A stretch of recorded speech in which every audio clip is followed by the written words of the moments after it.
ஆக்கியம் பெற்றவர்களாய் வாழுவதற்கு தேவரீர் மீண்டுமாக எங்கள் வாழ்விலே ஒரு ஞாயிறை நீர் எங்களுக்கு ஈவாக இலவசமாக கொடுத்திருக்கின்றீர். கடந்த காலங்கள் முழுவதும் கண்ணின் மணியைப் போல நீர் பாதுகாத்தீர், பராமரித்தீர், தாங்கினீர், ஏந்தினீர், சுமந்தீர், தப்புவித்தீர். இதற்கு எல்லாவற்றுக்கும் நாங்கள் நன்றி செலுத்தவும் இன்னமாய் உம்முடைய சமூகத்தில் ஆண்டவரே நாங்கள் பாடல்களை பாடி கர்த்தரை கம்பீரமாய் பாடுங்கள். ஆனந்த சத்தத்தோடு அவர் சன்னதி முன் வாருங்கள். நானே கடவுள் என்று அறியுங்கள்.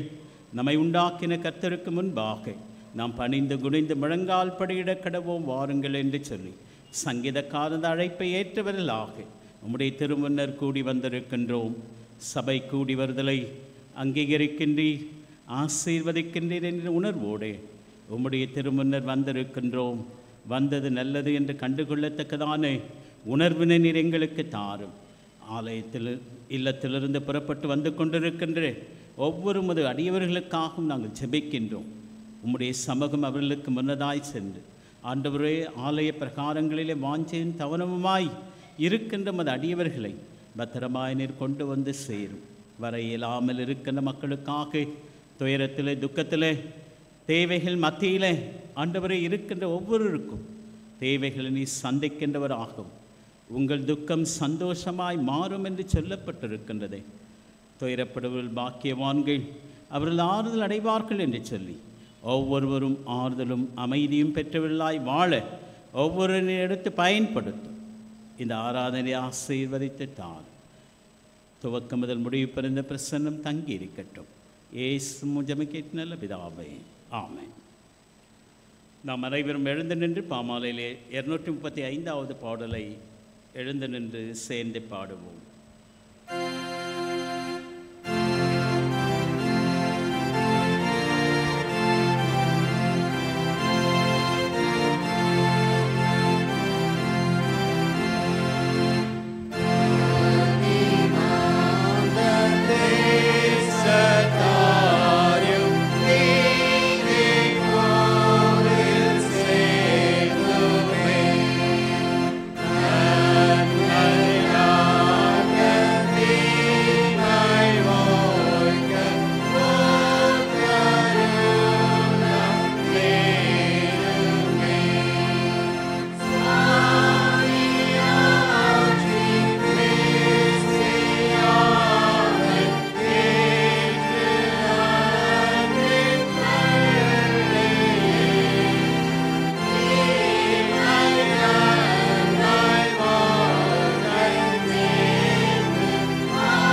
இரண்டாம் ஆராதனை முறையை நாம் பின்பற்றுவோம்.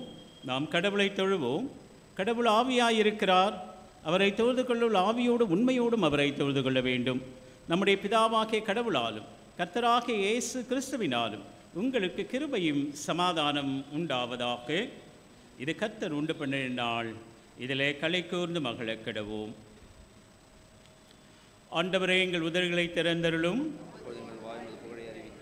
பிதாவுக்கும் குமாரனுக்கும் பரிசுத்த ஆவிக்கும் மகிமை உண்டாவதாக. திரியேக கடவுளை போற்றுவோம். சேனையின் கடவுளாகிய கர்த்தரே, நீர் பரிசுத்தர், பரிசுத்தர், பரிசுத்தர். வானமும் பூமியும் மகிமையால் நிறைந்திருக்கின்றன. உன்னதத்திலே ஓசன்னா. கர்த்தரின் நாமத்தினாலே வந்தரும் வருகிறதுமானவர் ஸ்தோத்திரிக்கப்பட்டவர். உன்னதத்திலே ஓசன்னா. கடவுளே நீர் பரிசுத்தர். கடவுளே நீர் பரிசுத்தர். சர்வ வல்லவரே நீர் பரிசுத்தர். சர்வ வல்லவரே நீர் பரிசுத்தர். சாவாமை உடையவரே நீர் பரிசுத்தர். சாவாமை உடையவரே நீர் பரிசுத்தர். ஆண்டவரே, எங்களுக்காக சிலுவையில் அறையுண்ட எங்கள் மீட்பரே, எங்கள் மேல் கிருபையாயிரும். ஆண்டவரே, எங்களுக்காக சிலுவையில் அறையுண்ட எங்கள் மீட்பரே, எங்கள் மேல் கிருபையாயிரும். பரிசுத்த ஆவியாகிய ஆண்டவரே, எங்கள் மேல் கிருபையாயிரும். பரிசுத்த ஆவியாகிய ஆண்டவரே, எங்கள் மேல் கிருபையாயிரும். ஆண்டவரே, எங்கள் ஜெபங்களை ஆராதனை ஏற்றுக்கொண்டு எங்கள் மேல் கிருபையாயிரும். ஆண்டவரே, எங்கள் மேல் மனதுருகி எங்கள் மேல் கிருபையாயிரும். நமக்கு பாவமில்லை என்போமானால் நம்மை நாமே வஞ்சிக்கலாகவும் நமக்குள் உண்மை இல்லை. நமது பாவங்களை அறிக்கையிட்டால் பாவங்களை நமக்கு மன்னித்து எவ்வித அநீதமும் நீங்க நம்மை சுத்திகரிப்பதற்கு அவர் நம்பத்தக்கவரும் நீதி உள்ளவர். நான் எழுந்து என் தகப்பனிடத்திற்கு போய், தகப்பனே, பரத்திற்கு விரோதமாகவும் உமது பார்வையிலும் நான் பாவம் செய்தேன். இனி உம்முடைய மகன் மகள் என்று சொல்லப்படுவதற்கு நான் பாத்திரனல்லல். உம்முடைய கூலிக்காரில் ஒருவனாக ஒருத்தியாக என்னை வைத்துக் கொள்ளும் என்பேன். கடவுள் ராஜ்யம் சமீபித்திருக்கிறது. மனந்திரும்பி நற்செய்தியில் நம்பிக்கை வையுங்கள். நமது பலவீனங்களுக்காக பரிதவிக்க முடியாத பிரதான ஆசாரியர் நமக்கு இராமல் எல்லா விதத்திலும் நம்மை போல் சோதிக்கப்பட்டும் பாவமில்லாத பிரதான ஆசாரியர் நமக்கு இருக்கிறார். நாம் அமர்ந்திருந்து மௌனமாக நம்மை நாமே சோதித்தறிவோமாக. சர்வ வல்லமுள்ள கடவுளிடத்தில் நாம் நமது பாவங்களை தாழ்மையோடு இரண்டாவது பாவ அறிக்கையோடு கூட சேர்ந்து ஏறெடுப்போம். எங்கள் தந்தையாம் கடவுளே, நினைவினாலும் வார்த்தையினாலும் செய்கையினாலும் உமக்கு விரோதமாய் பாவம் செய்திருக்கிறோம். முழு மனதோடு நாங்கள் உம்மை நேசிக்கவில்லை. எங்களிடத்தில் நாங்கள் அன்பு கூறுவது போல அயலாரிடத்தில் நாங்கள் அன்பு கூறவில்லை. எங்கள் மேல் இரக்கமாயிருக்க உம்மை வேண்டிக் கொள்கிறோம். எங்கள் பாவ அழுக்கை நீக்கி எங்களை சுத்திகரியும். எங்கள் குற்றங்களை விட்டுவிட எங்களுக்கு உதவி புரியும். எங்கள் ஆண்டவர் இயேசு கிறிஸ்துவின் மூலமாய் வேண்டிக் கொள்ளுகிறோம் பிதாவே, ஆமென். சர்வ வல்லமை மிகுந்த இரக்கமுள்ள ஆண்டவர் மன்னிப்பையும் பாவ நிவர்த்தியும் நமக்கு கட்டளையிட்டருளி வாழ்க்கையை சீர்படுத்துவதற்கான காலத்தையும் தமது பரிசுத்த ஆவியின் தேற்றுதலையும் தந்தருள்வாராக. ஆண்டவரை துதியுங்கள். அமருவோம். திருமுறை பாடங்கள் படிக்க கேட்போம்.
வாசிக்கும்படி குறிக்கப்பட்டுள்ள முதலாம் வேத பாடம் யாத்ராகமம் 7ஆம் அதிகாரம் வசனங்கள் 1 முதல் 7 முடிய.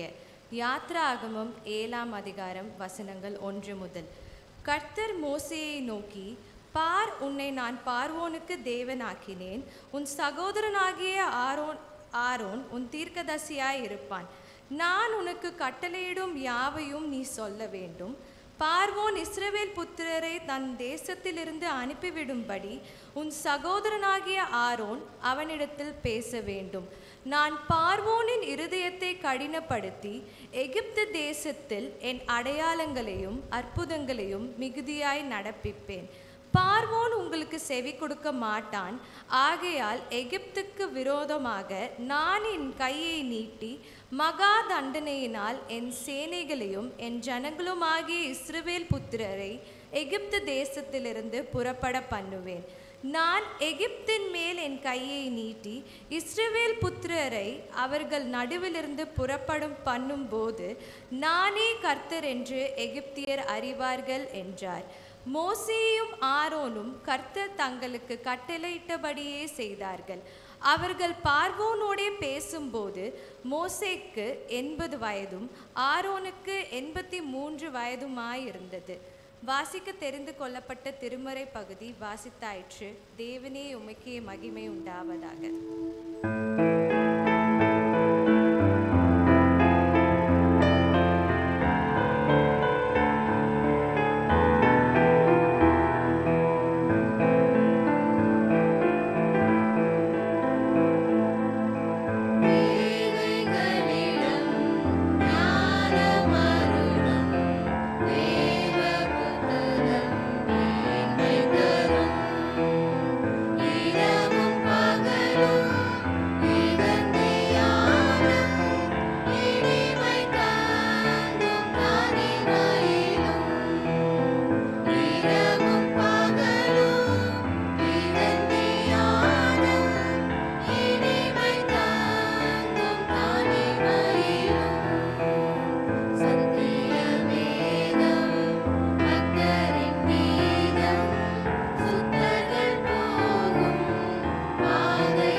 வாசிக்கும்படி கொடுக்கப்பட்டுள்ள 2ஆம் வேத பாடம் அப்போஸ்தலனாகிய பேதுரு எழுதின பொதுவான 1ஆம் நிருபம் 1ஆம் அதிகாரம் வசனங்கள் 1 முதல் 9 முடிய.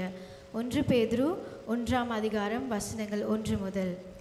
இயேசு கிறிஸ்துவின் அப்போஸ்தலனாகிய பேதுரு பொந்து கலாத்தியா கப்பத்தோக்கியா ஆசியா பித்னியா தேசங்களில் சிதறி இருக்கிறவர்களில் பிதாவாகிய தேவனுடைய முன்னறிவின்படியே ஆவியானவரின் பரிசுத்தமாக்குதலினாலே கீழ்ப்படுதலுக்கும் இயேசு கிறிஸ்துவனுடைய இரத்தம் தெளிக்கப்படுதலுக்கும் தெரிந்து கொள்ளப்பட்ட பரதேசிகளுக்கு எழுதுகிறதாவது, கிருபையும் சமாதானமும் உங்களுக்கு பெருக கடவது.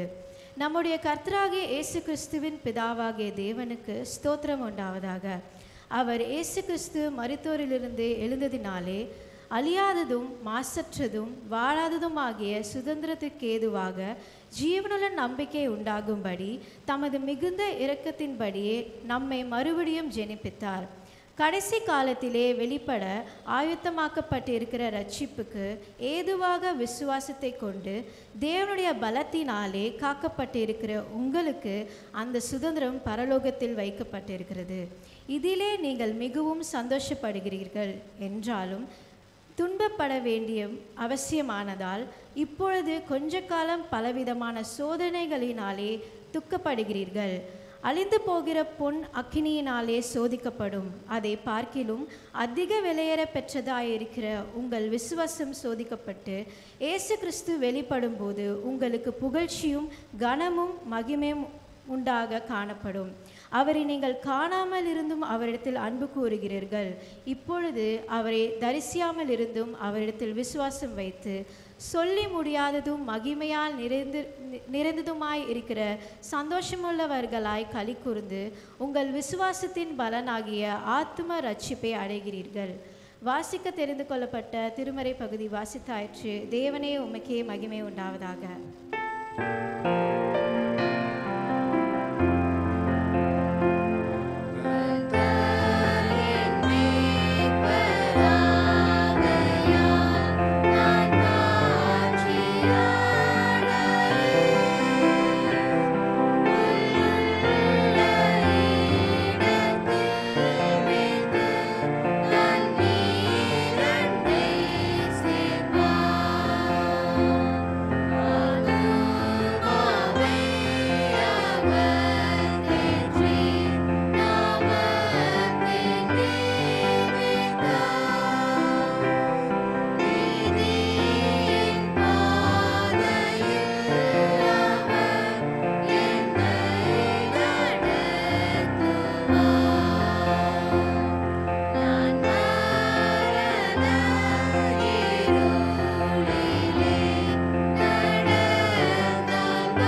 நாமத்திற்காக சங்கீதம் வாசிக்க நாம் அனைவரும் எழுந்து நிற்போம்.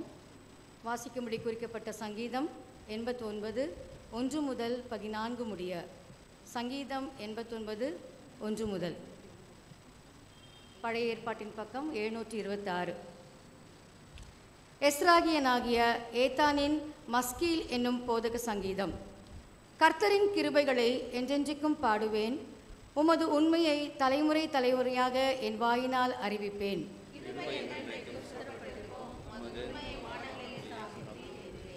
என்னால் தெரிந்து கொள்ளப்பட்டவனோடு உடன்படிக்கை பண்ணி என் தாசனாகிய தாவீதை நோக்கி,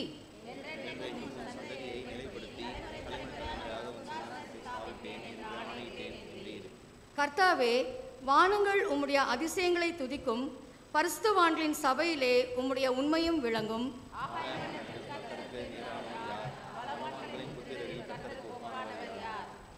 தேவன் பரிசுத்தவான்களுடைய ஆலோசனை சபையில் மிகவும் பயப்படத்தக்கவர், தம்மை சூழ்ந்திருக்கிற அனைவராலும் அஞ்சப்படத்தக்கவர்.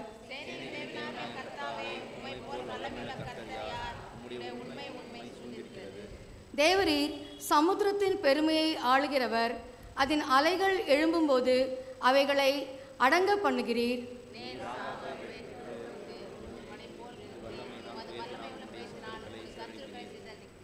வானங்கள் உம்முடையது, பூமியும் உம்முடையது, பூலோகத்தையும் அதிலுள்ள யாவையும் நீரே அஸ்திபாரப்படுத்தினீர்.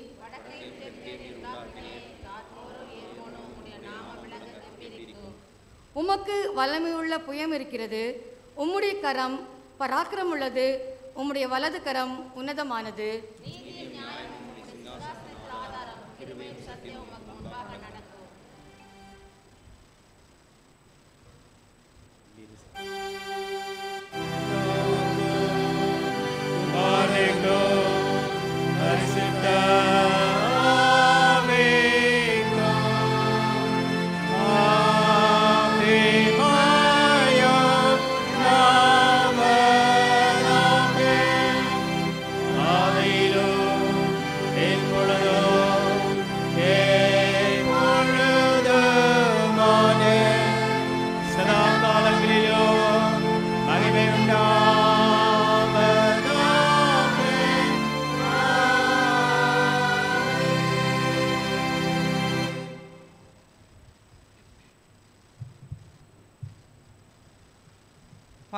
வாசிக்க தெரிந்து கொள்ளப்பட்ட நற்செய்தி பாடம் மத்தேயு 15ஆம் அதிகாரம் 21ஆம் வசனம் முதல் 28ஆம் வசனம் முடிய. மத்தேயு 15ஆம் அதிகாரம் 21ஆம் வசனம் முதல் 28ஆம் வசனம் முடிய. பின்பு இயேசு அவ்விடம் விட்டு புறப்பட்டு தீரு சீதோன் பட்டணங்களின் திசைகளுக்கு போனார். அப்பொழுது அந்த திசைகளில் குடியிருக்கிற கானானிய ஸ்திரீ ஒருத்தி அவரிடத்தில் வந்து, ஆண்டவரே, தாவீதின் குமாரனே, எனக்கு இரங்கும் என்று என் மகள் பிசாசினால் கொடிய வேதனைப்படுகிறாள் என்று சொல்லி கூப்பிட்டாள். அவளுக்கு பிரயுத்தரமாக அவர் ஒரு வார்த்தையும் சொல்லவில்லை. அப்பொழுது அவருடைய சீஷர்கள் வந்து, இவள் நம்மை பின்தொடர்ந்து கூப்பிடுகிறாளே, இவளை அனுப்பிவிடும் என்று அவரை வேண்டிக் கொண்டார்கள். அதற்கு அவர், காணாமற் போன ஆடுகளாகிய இஸ்ரவேல் வீட்டாரிடத்திற்கு அனுப்பப்பட்டனே என்று மற்றபடி அல்ல என்றார். அவள் வந்து, ஆண்டவரே, எனக்கு உதவி செய்யும் என்று அவரை பணிந்து கொண்டாள். அவர் அவளை நோக்கி, பிள்ளைகளின் அப்பத்தை எடுத்து நாய்க்குட்டிகளுக்கு போடுகிறது நல்லதல்ல என்றார். அதற்கு அவள், மெய்தான் ஆண்டவரே, ஆகிலும் நாய்க்குட்டிகள் தங்கள் எஜமான்களின் மேஜையில் இருந்து விழும் துணிக்கைகளை தின்னுமே என்றாள். இயேசு அவளுக்கு பிரதித்திரமாக, ஸ்திரீயே, உன் விசுவாசம் பெரிது, நீ விரும்புகிறபடி உனக்கு ஆக கிடவது என்றார். அந்நேரமே அவள் மகள் ஆரோக்கியமானாள். வாசிக்க தெரிந்து கொள்ளப்பட்ட வேத பாடம் வாசித்து முடிந்தாயிற்று. மக்கே மகிமை உண்டாவதாக. ஆம், சபையார் அமரவும். வாலிபர் ஐக்கிய குழுவினர் இப்பாடலை பாடுவார்.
Check. Check.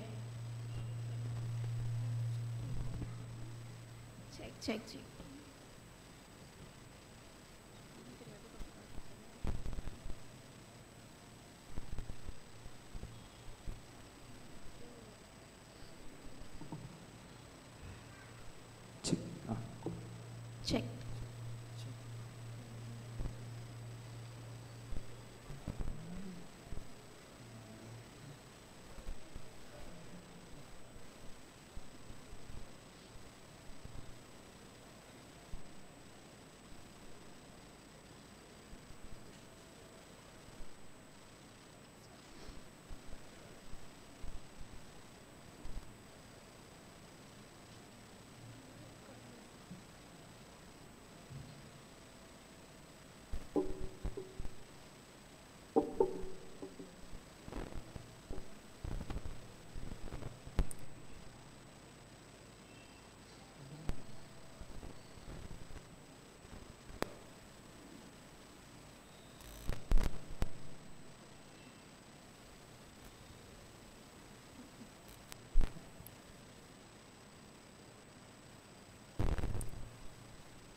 மலைகள் விலகி போனாலும் பர்வதங்கள் பெயர்ந்து போனாலும் மலைகள் விலகி போனாலும் பர்வதங்கள் பெயர்ந்து போனாலும் அவர் கிருபை அவர் இரக்கம் மாறாது என்ற வாழ்விலே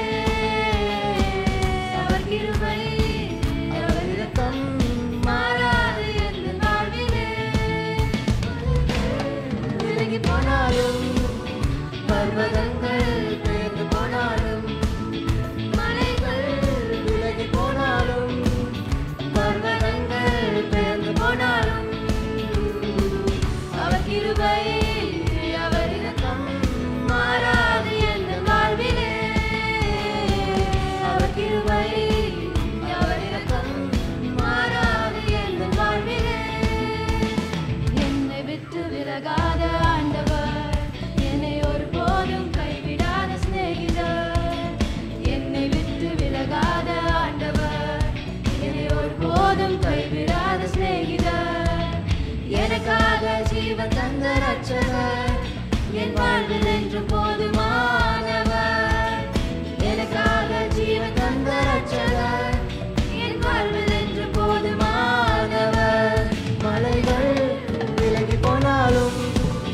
பர்வதங்கள் பெயர்ந்து போனாலும் மலைகள் விலகி போனாலும் பர்வதங்கள் பெயர்ந்து போனாலும் அவர் கிருபை அவர் இரக்கம் மாறாது என்ற வாழ்விலே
கிருபை அவர் இரக்கம் மாறாது எங்கள் வாழ்விலே. அவர் கிருபை அவர் இரக்கம் மாறாது எங்கள் வாழ்விலே. மலைகள் விலகி போனாலும் பர்வதங்கள் பெயர்ந்து போனாலும், மலைகள் விலகி போனாலும் பர்வதங்கள் பெயர்ந்து போனாலும், அவர் கிருபை அவர் இரக்கம் மாறாது எங்கள் வாழ்விலே. அவர் கிருபை அவர் இரக்கம் மாறாது எங்கள் வாழ்விலே. அவர் கிருபை அவர் இரக்கம் மாறாது எங்கள் வாழ்விலே. அவர் கிருபை அவர் இரக்கம் மாறாது எங்கள் வாழ்விலே.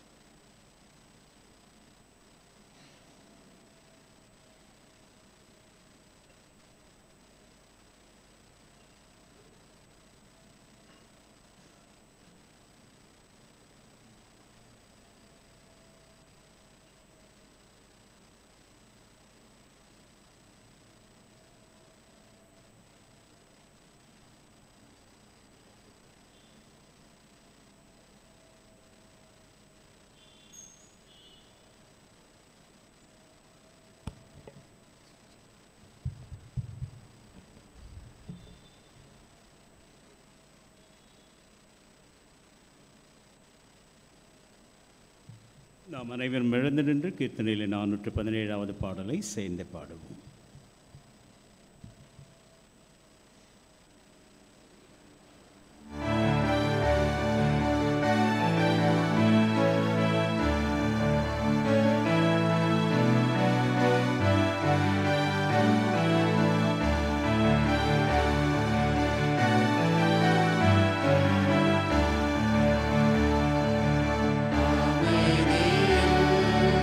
இறைவனை காண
கர்த்தருடைய வார்த்தையை நம்மிடத்தில் பகிர்ந்து கொள்ள இருக்கின்ற திரு ஸ்டாலின் ராஜ் அவர்களை அன்போடு நான் அழைக்கின்றேன். இந்த நாள் வருகின்ற அக்டோபர் 31ஆம் நாள் சீர்திருத்த ஞாயிறாக, சீர்திருத்த நாளாக, ரெஃபர்மேஷன் டே. அது நாம் இன்றைக்கு திருச்சபைகளிலே அதற்கு முன்னதான ஞாயிறிலே இன்றைக்கு ரெஃபர்மேஷன் சண்டேவாக, சீர்திருத்த ஞாயிறாக அனுசரிக்க கடவுள் நமக்கு கிடைக்கப்பட்டிருக்க வாய்ப்புக்காக கடவுளுக்கு நாம் நன்றி செலுத்த வேண்டும். 18ஆம் நூற்றாண்டு முதற்கொண்டு 16ஆம் நூற்றாண்டிலேயே துவங்கப்பட்ட பல்வேறு குழுக்கள் இன்றைக்கு நாம் புரோட்டஸ்டன்ட் என்று சொல்லக்கூடியவர்களாகிய நாம் ஆதி திருச்சபை கத்தோலிக்க திருச்சபையிலிருந்து பிரிந்து இன்றைக்கு சீர்திருத்த விசுவாச கூட்டத்தினராக நாம் இருந்து கொண்டிருக்கின்றோம். அதற்கு மார்ட்டின் லூத்தர் அவர்கள் முதற் காரணமாக இருக்கிறார். அநேக பெரியார்கள், இறையியலாளர்கள், அநேக மக்கள் அவர்களோடு இணைந்து இந்த சீர்திருத்தத்தை கொண்டு வந்திருக்கின்றார்கள். ஆகவே இன்றைக்கு நம்முடைய வாழ்விலே உண்மையும் நீதியும், இதுதான் ஆண்டவர் நம்மிடத்தில் எதிர்பார்க்கின்ற ஒன்று. இதை இன்றைக்கு அதிகமாக வெளிப்படுத்தி இருக்கின்றார். ஆகவே சீர்திருத்தம் என்று சொல்லுகின்ற பொழுது நம்ம சபைகளில் சும்மா ஒரு டேபிள் அப்படி எடுத்து போட்டால் கூட அதுக்கு கூட என்ன பண்ணும், பெர்மிஷன் கேட்கணும். அது அங்கே தான் இருக்கணும். ஆண்டு காலமாக இருந்தாலும் அதை பயன்படுத்தாமலே இருந்தாலும் கூட அது எங்கெங்கே இருக்க வேண்டுமோ அங்கெங்கே தான் இருக்க வேண்டும். ஆகவே இன்றைய காலகட்டத்தில், இன்றைய வாழ்க்கை சூழல்களிலே இதை நாம் புரிந்து கொள்ள இந்த நாளிலே அழைக்கப்பட்டிருக்கின்றோம். அதை குறித்த பார்வையை இந்த நாளிலே நாம் சிந்திக்க அழைக்கப்படுகின்றோம். திரு ஸ்டான்லி ராஜ் அவர்கள் கர்த்தருடைய வார்த்தை நம்மிடத்திலே பகிர்ந்து கொள்வார்.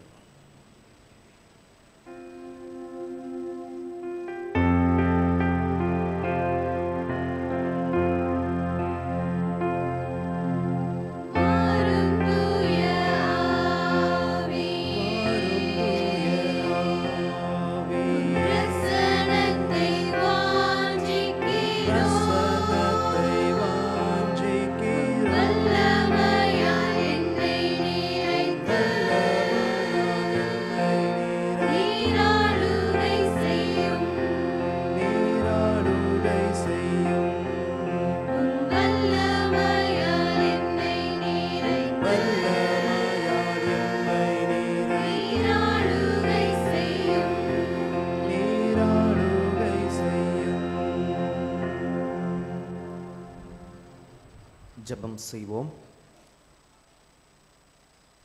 வாழ்வை எங்களுக்கு அருளி செய்து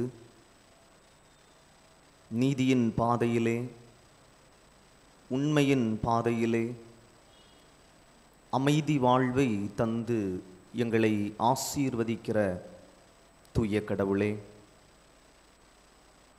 எங்கள் வாழ்விற்கு நீர் தந்திருக்கிற இந்த காலை பொழுதிற்காக உமக்கு நன்றி செலுத்துகிறோம். நாங்கள் உம்முடைய அமைதியை கண்டுகொள்ள எங்களுக்கு ஒரு வாய்ப்பு தாரும். உம்முடைய திருவார்த்தைகளை நாங்கள் சிந்திக்க ஆயத்தப்படுகிறோம். உம்முடைய பலத்தினாலே நீர் எங்களை பாதுகாத்தருளும். இவைகளை கிறிஸ்து வழியாய் வேண்டிக் கொள்ளுகிறோம். அன்பு நிறைந்த கடவுளே, ஆமென். கிறிஸ்துவுக்குள் அன்பானவர்களே, நாம் ஒரு சீர்திருத்த ஞாயிறு தினத்திலே ஆண்டவரின் சமூகத்திலே வந்திருக்கிறோம். இந்த நாளிலும் சிந்திப்பதற்காக கொடுக்கப்பட்டிருக்கிற தலைப்பு கடவுளின் இறையாண்மை, நீதி மற்றும் அமைதியை கொண்டாடுதல். இந்த உலகத்திலே நாம் வாழ்ந்து கொண்டிருக்கிறோம். நீதி மற்றும் அமைதி மிக மிக முக்கியமான ஒன்றாக காணப்படுகிறது. அமைதியை இழந்து வாடிக்கொண்டிருக்கிற அநேக மக்கள் இந்த உலகத்திலே உண்டு. தனி மனிதனை எடுத்துக்கொண்டாலும், குடும்ப வாழ்வை எடுத்தாலும், சமுதாய வாழ்வை எடுத்துக்கொண்டாலும் அமைதி இழந்து, சமாதானம் இழந்து தவித்து கொண்டிருக்கிற அநேக மக்களை நாம் பார்க்க முடியும். பார்ப்பதற்கு சந்தோஷமாக, இல்லை என்று சொன்னால் வெளியே வரும்போது நான் சந்தோஷமாக இருக்கிறேன் என்று சொன்னாலும் உள்ளத்திற்குள்ளே அமைதியை இழந்து வாடுகிற அநேக மக்களை நாம் பார்க்க முடியும். இந்த உலகத்திலே நாம் சீர்திருத்தத்தை நாம் கொண்டாடுகிறோம் என்று சொன்னால், நம்முடைய உள்ளத்தில் அமைதி இருக்கிற போது, உள்ளத்தில் அமைதி வாழ்வு இருக்கிற போது அது சிறப்பாக அமையும். இந்த அமைதியை யார் தருகிறார் என்று சொன்னால், ஆண்டவராகிய இயேசு கிறிஸ்து நம்முடைய வாழ்வில் தருகிறார். ஆண்டவராகிய இயேசு கிறிஸ்து அவருடைய சமாதானத்தையே நமக்கு வைத்து சென்றவர். அந்த சமாதானத்தை நம்முடைய வாழ்வில், தனி மனித வாழ்வில் தருகிறவராக இருக்கிறார். சீர்திருத்தம் செயல்பட வேண்டும் என்று சொன்னால் அமைதி தேவை. அந்த அமைதியை நாம் பெற்றுக்கொள்ள வேண்டும் என்று சொன்னால் நாம் நம்முடைய வாழ்வில் கடைபிடிக்க வேண்டிய ஒரு மிக மிக முக்கியமான ஒரு பண்பு இருக்கிறது. அது விசுவாசமாக காணப்படுகிறது. அந்த விசுவாச வாழ்வில் நாம் ஊன்ற கட்டப்படுகிற போது நம்முடைய வாழ்வில் அமைதியை நாம் பெற்றுக்கொள்ள முடியும். யாரில் விசுவாசம் வைக்க வேண்டும் என்று சொன்னால், நம்மை சார்ந்திருக்கின்ற மனிதர்களில் அல்ல. நம்மை சார்ந்திருக்கிற, இல்லை என்று சொன்னால் நாம் செய்து கொண்டிருக்கிற பணிகளில் விசுவாசம் அல்ல. யாரில் விசுவாசம் வைக்க வேண்டும் என்று சொன்னால், ஆண்டவராகிய இயேசு கிறிஸ்துவில் நாம் விசுவாசம் வைக்க வேண்டும். அவர்தான் நமக்கு வாழ்வு தருகிறவர். அவர்தான் நம்முடைய வாழ்வை கட்டுவிக்கிறவர். அவர்தான் நம்மை பாதுகாக்கிறவர் என்கிற ஒரு விசுவாசம் நம்முடைய வாழ்வில் இருக்கிற போது, என்னுடைய துன்பமான நேரத்திலும் ஆண்டவர் என்னோடு கூட இருக்கிறார், என்னுடைய கடினமான நேரத்திலும் ஆண்டவர் என்னோடு கூட இருக்கிறார், என்னுடைய வியாதியிலேயும் ஆண்டவர் என்னோடு கூட இருக்கிறார் என்கிற ஒரு விசுவாசம் நம்முடைய வாழ்வில் இருக்கிற போது, அந்த விசுவாசம் எதை தருகிறது என்று சொன்னால், அமைதி வாழ்வை தருகிறது. நாம் அமைதியாக இருக்கிற போது, அந்த அமைதி வாழ்வை கண்டுகொள்ளுகிற போது, நம்மை சார்ந்திருக்கிறவர்களும் அமைதி வாழ்வை கண்டுகொள்ள ஏதுவாக இருக்கிறது. இந்த விசுவாசத்திற்கு அழகான ஒரு தமிழ் வார்த்தை உண்டு, பற்றுறுதி. பற்று உறுதி, அதாவது பற்றி பிடிப்பது. பற்றி உறுதியாக பிடிப்பது. யாரை பற்றி உறுதியாக பிடிக்க வேண்டும் என்று சொன்னால், கடவுளை பற்றி உறுதியாக பிடிக்கிற போது இந்த சமாதான வாழ்வை நாம் கண்டுகொள்ள முடியும். அன்பானவர்களே, நாம் படிக்க கேட்ட இந்த நற்செய்தி பகுதியிலே அமைதி இழந்து தவித்து கொண்டிருந்த ஒரு பெண்மணிக்கு ஆண்டவர் அமைதி வாழ்வை கொடுத்த ஒரு சூழல், இல்லை என்று சொன்னால் நிகழ்வு சொல்லப்பட்டிருக்கிறது. படிக்க கேட்ட நற்செய்தி பகுதி மத்தேயு 15வது அதிகாரம் அதனுடைய 21 முதல் 28 வரையுள்ள வசனங்களை நாம் படிக்கிற போது, அங்கே தன்னுடைய வாழ்வில், இல்லை என்று சொன்னால் தன்னுடைய குடும்பத்தில் அமைதி இழந்து தவித்து கொண்டிருந்த அந்த பெண்மணிக்கு தன்னுடைய விசுவாச வாழ்வின் வழியாக அவள் பெற்றுக்கொண்ட அமைதியையும், இல்லை என்று சொன்னால் ஆண்டவர் கொடுத்த அமைதியை இந்த நாளிலே நாம் சிந்திக்க ஆயத்தப்படுகிறோம்.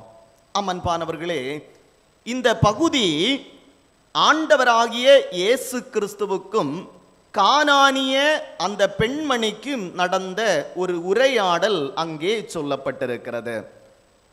அந்த கானானிய பெண் எதற்காக ஆண்டவரிடம் வருகிறாள் என்று சொன்னால், தன்னுடைய மகளுடைய விடுதலைக்காக வருகிறாள். ஆண்டவராகிய இயேசு கிறிஸ்துவினிடம் அந்த கானானிய பெண் ஆண்டவரிடம் பேசுகிறாள். இல்லை என்று சொன்னால் ஆண்டவரிடம் வருகிறாள். எதற்காக என்று சொன்னால் தன்னுடைய மகளின் விடுதலைக்காக. இல்லை என்று சொன்னால் அந்த வியாதியின் வழியாக, அவளுடைய வாழ்வில் ஏற்பட்ட அந்த பிசாசு பிடித்திருந்த கடினத்தின் வழியாக அமைதி இழந்த வாழ்விலே இருக்கிறார்கள். குடும்பம் அமைதியை இழந்திருக்கும். அந்த தன்னுடைய மகள் அமைதியை இழந்திருப்பாள்.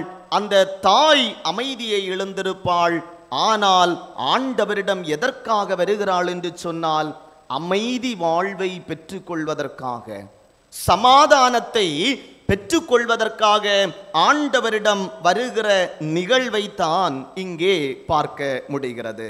பாருங்கள் அன்பானவர்களே, இந்த நிகழ்வு ஒரு சிறப்பான நிகழ்வு. ஏனென்று சொன்னால் மத்தேயு மற்றும் மார்க்கு ஆசிரியர்கள் மட்டும் இந்த நிகழ்வை பதிவிடுகிறார்கள். நாம் அனைவரும் தெரியும், மத்தேயு, மார்க்கு, லூக்கா இந்த 3 ஆசிரியர்களும் பொதுவாக ஒரே கருத்துக்களை மையமாக கொண்டு அமைக்கப்பட்ட நூல்கள். ஆனால் இங்கே பார்க்கிற போது மார்க்கு மற்றும் மத்தேயு நற்செய்தியாளர்கள் மட்டும் இந்த நிகழ்வை பதிவிடுகிறார்கள். ஆனால் லூக்கா ஆசிரியர் இன்னுமாக யோவான் இதை பதிவிடவில்லை. காரணம் என்னவென்று சொன்னால், மத்தேயு மற்றும் இந்த மார்க்கு நற்செய்தி நூல்கள் எதை அடிப்படையாக கொண்டு எழுதப்பட்டது என்று சொன்னால், யூத பாரம்பரியத்தை அடிப்படையாக கொண்டும் இந்த பழைய ஏற்பாட்டினுடைய சட்டங்களை அடிப்படையாக கொண்டும் எழுதப்பட்டதுதான் இந்த மத்தேயு மற்றும் மார்க்கு நற்செய்தி நூல்கள். ஆனால் இந்த லூக்கா நற்செய்தியாளருடைய கருத்துக்கள் எதை சார்ந்தது என்று சொன்னால், புற இனத்து மக்களை சார்ந்ததாக இருக்கிறது. புற இனத்து மக்களுக்கான ஒரு நற்செய்தி நூலாக இந்த லூக்கா நற்செய்தி நூல் இருக்கிறது. ஆகவே இந்த கானானிய பெண்ணினுடைய இந்த நிகழ்விலே இந்த புற இனத்து மக்களை இழிவாக பேசக்கூடிய அநேக வார்த்தைகள் இருக்கின்ற காரணத்தினால் இந்த லூக்கா ஆசிரியர் இந்த கானானிய பெண்ணினுடைய இந்த நிகழ்வை தன்னுடைய புத்தகத்திலே தவிர்த்திருக்க முடியும். அன்பானவர்களே, யார் இந்த கானானிய இனத்தினர்? இல்லை என்று சொன்னால் யார் இந்த புற இனத்து மக்கள்? புற இனத்து மக்கள் யார் என்று சொன்னால் யூதர்கள் அல்லாதோர் புற இனத்தவர்கள் என்று சொல்லப்பட்டனர். புற இனத்தவர்கள் விருத்த சேதனம் செய்யப்படாதவர்கள் புற இனத்தவர்கள். இவர்கள் தூய்மை அற்றவர்கள் என்ற கருத்து அன்றைய காலகட்டத்திலே இருந்தது. புற இனத்தவர்கள் யார் என்று சொன்னால் யூதர்கள் அல்லாதோர் புற இனத்தவர்கள். இந்த புற இனத்தவர்கள் விருத்த சேதனம் செய்யப்படாதவர்கள். இந்த விருத்த சேதனம் செய்யப்படாத இந்த புற இனத்தவர்கள் எப்படி அடையாளம் கண்டுகொள்ளப்பட்டார்கள் என்று சொன்னால், இவர்கள் தூய்மை அற்றவர்கள், இவர்கள் பரிசுத்தமானவர்கள் அல்ல, இவர்கள் தூய்மை அற்றவர்கள் என்று அன்றைய யூத சட்டத்தின்படி இவர்கள் ஊருக்கு வெளியே இல்லை என்று சொன்னால் ஒரு குறிப்பிட்ட இடத்தில் வசித்து கொண்டிருந்த மக்களாக காணப்படுகிறார்கள். இப்படிப்பட்ட சூழ்நிலையிலே தான் ஆண்டவர் எங்கு செல்லுகிறார் என்று சொன்னால் இந்த தீரு சீதோன் பட்டணத்திற்கு ஆண்டவர் செல்லுகிறார். இந்த தீரு சீதோன் பட்டணம் அந்த காலத்திலே அதிகமாக புற இனத்து மக்கள் வாழ்ந்து கொண்டிருந்த ஒரு பகுதிதான் இந்த தீரு சீதோன் பட்டணமாக காணப்படுகிறது. அந்த பகுதியில் வாழ்ந்து கொண்டிருந்த ஒரு கூட்ட மக்கள் தான் இந்த கானானிய இந்த மக்கள். கானானிய வகுப்பை சார்ந்த இல்லை என்று சொன்னால் ஒரு புறையினத்து மக்களாக இந்த கானானிய மக்கள் இந்த தீரு சீதோன் பட்டணங்களின் எல்லை பகுதிகளிலே வாழ்ந்து கொண்டிருந்தார்கள். பழைய ஏற்பாட்டு புத்தகத்தை நாம் படிக்கிற போது இந்த கானானியர் எப்படிப்பட்டவர்கள் என்று சொன்னால் இஸ்ரவேலர்களுடைய எதிரிகளாக அடையாளப்படுத்தப்பட்டார்கள். இவர்கள் விக்கிரக வழிபாடு உடையவர்கள், இவர்கள் பாகால் வழிபாடை கொண்டவர்கள், இவர்கள் தூய்மையற்ற வாழ்வை வாழ்ந்து கொண்டிருந்த இந்த கானானிய மக்களாக காணப்படுகிறார்கள். அந்த பகுதியிலிருந்து வருகின்ற ஒரு பெண்மணியை குறித்து தான் இந்த திருமறை பகுதியிலே குறிப்பிடப்பட்டிருக்கிறது. அந்த பெண்மணியினுடைய பெயரை சொல்லவில்லை, ஆனால் அவள் ஒரு புறையினத்து பெண். அந்த புறையினத்து பெண்ணினுடைய அந்த நிகழ்வை சொல்லி அவள் எப்படி அமைதி வாழ்வை பெற்றுக்கொண்டாள், அந்த அமைதி வாழ்வை பெற்றுக்கொள்ள அவள் என்னென்ன காரியங்களை தன்னுடைய வாழ்க்கையிலே கடைபிடித்தாள் என்பதை இந்த நாளிலே நாம் சிந்திக்க ஆயத்தப்படுகிறோம். முதலாவதாக பார்க்கிற வேளையிலே தடைகளை தாண்டிய விசுவாசம், தடைகளை தாண்டிய விசுவாசமாக காணப்படுகிறது. பாருங்கள் அன்பானவர்களே, இங்கே இந்த கானானிய பெண்மணியினுடைய நம்பிக்கை இல்லை என்று சொன்னால் விசுவாச வாழ்வை குறித்து சொல்லப்பட்டிருக்கிறது. இவள் தன்னுடைய மகளின் விடுதலைக்காக ஆண்டவரிடம் வருகிறாள். என்ன விடுதலையற்ற வாழ்வு இருந்தது என்று சொன்னால் அந்த மகளுடைய வாழ்விலே பேய் பிடித்திருந்தது. இல்லை என்று சொன்னால் பிசாசின் பிடியிலே யார் இருந்தது என்று சொன்னால் இந்த கானானிய பெண்ணினுடைய மகள் இருந்திருக்கிறாள். பாருங்கள், கண்டிப்பாக ஆண்டவராகிய இயேசு கிறிஸ்துவிடம் வர வேண்டும் என்று சொன்னால் இவள் பல தடைகளை தாண்டிதான் ஆண்டவரிடம் வந்திருக்க கூடும். ஏனென்று சொன்னால் ஏற்கனவே நான் சொன்னேன், கானானிய சமூகத்தினர் இந்த பாகால் வழிபாடு, விக்கிரக வழிபாடு உடையவர்கள். இவள் ஏற்கனவே தன்னுடைய மகளுக்கு பிசாசு பிடித்திருக்கிறது. கண்டிப்பாக தன்னுடைய மகளின் விடுதலைக்காக தன்னுடைய தெய்வங்களை நாடி யார் சென்றிருக்க கூடும்? இந்த கானானிய பெண் கண்டிப்பாக சென்றிருக்க முடியும். ஏனென்று சொன்னால் அவள் வாழ்ந்திருக்கிற இடம் பாகால் வழிபாடு உடையது, விக்கிரக வழிபாடு உடையது. அவள் கண்டிப்பாக தன்னுடைய தெய்வங்களை நாடி சென்றிருக்க முடியும். சென்றும் என்ன இல்லை? விடுதலை வாழ்வு அங்கே இல்லை, அமைதி வாழ்வு இந்த கானானிய பெண்மணியினுடைய மகளுடைய வாழ்வில் இல்லை. ஆகவே இந்த வழியாக யார் வருகிற செய்தி அவளுக்கு கிடைக்கிறது? ஆண்டவராகிய இயேசு கிறிஸ்து அந்த புறையினத்து மக்கள் வாழ்ந்து கொண்டிருக்கிற தீரு சீதோன் பட்டணங்களிலே வருகிற செய்தி யாருக்கு கிடைக்கிறது என்று சொன்னால் இந்த பெண்மணிக்கு கிடைக்கிறது. பாருங்கள், இந்த பெண்மணியினுடைய விசுவாச வாழ்வு, அவளுக்கு ஆண்டவராகிய இயேசு கிறிஸ்துவை குறித்த ஒரு முன்னறிவு இல்லை. ஏனென்று சொன்னால் அவள் ஒரு யூதர் அல்ல. ஆண்டவரை குறித்த ஒரு செய்தியோ முன்னறிவோ அவளுக்கு இல்லை.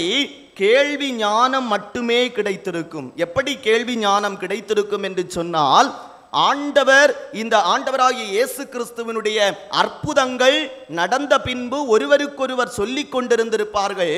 இப்படி ஒருவர் இருக்கிறார், இப்படிப்பட்ட இயேசு ஒருவர் இருக்கிறார், அவர் விடுதலை வாழ்வை தரக்கூடியவர், அவர் அமைதி வாழ்வை தரக்கூடியவர் என்கிற ஒரு கேள்வி ஞானம் கிடைத்திருக்கும்.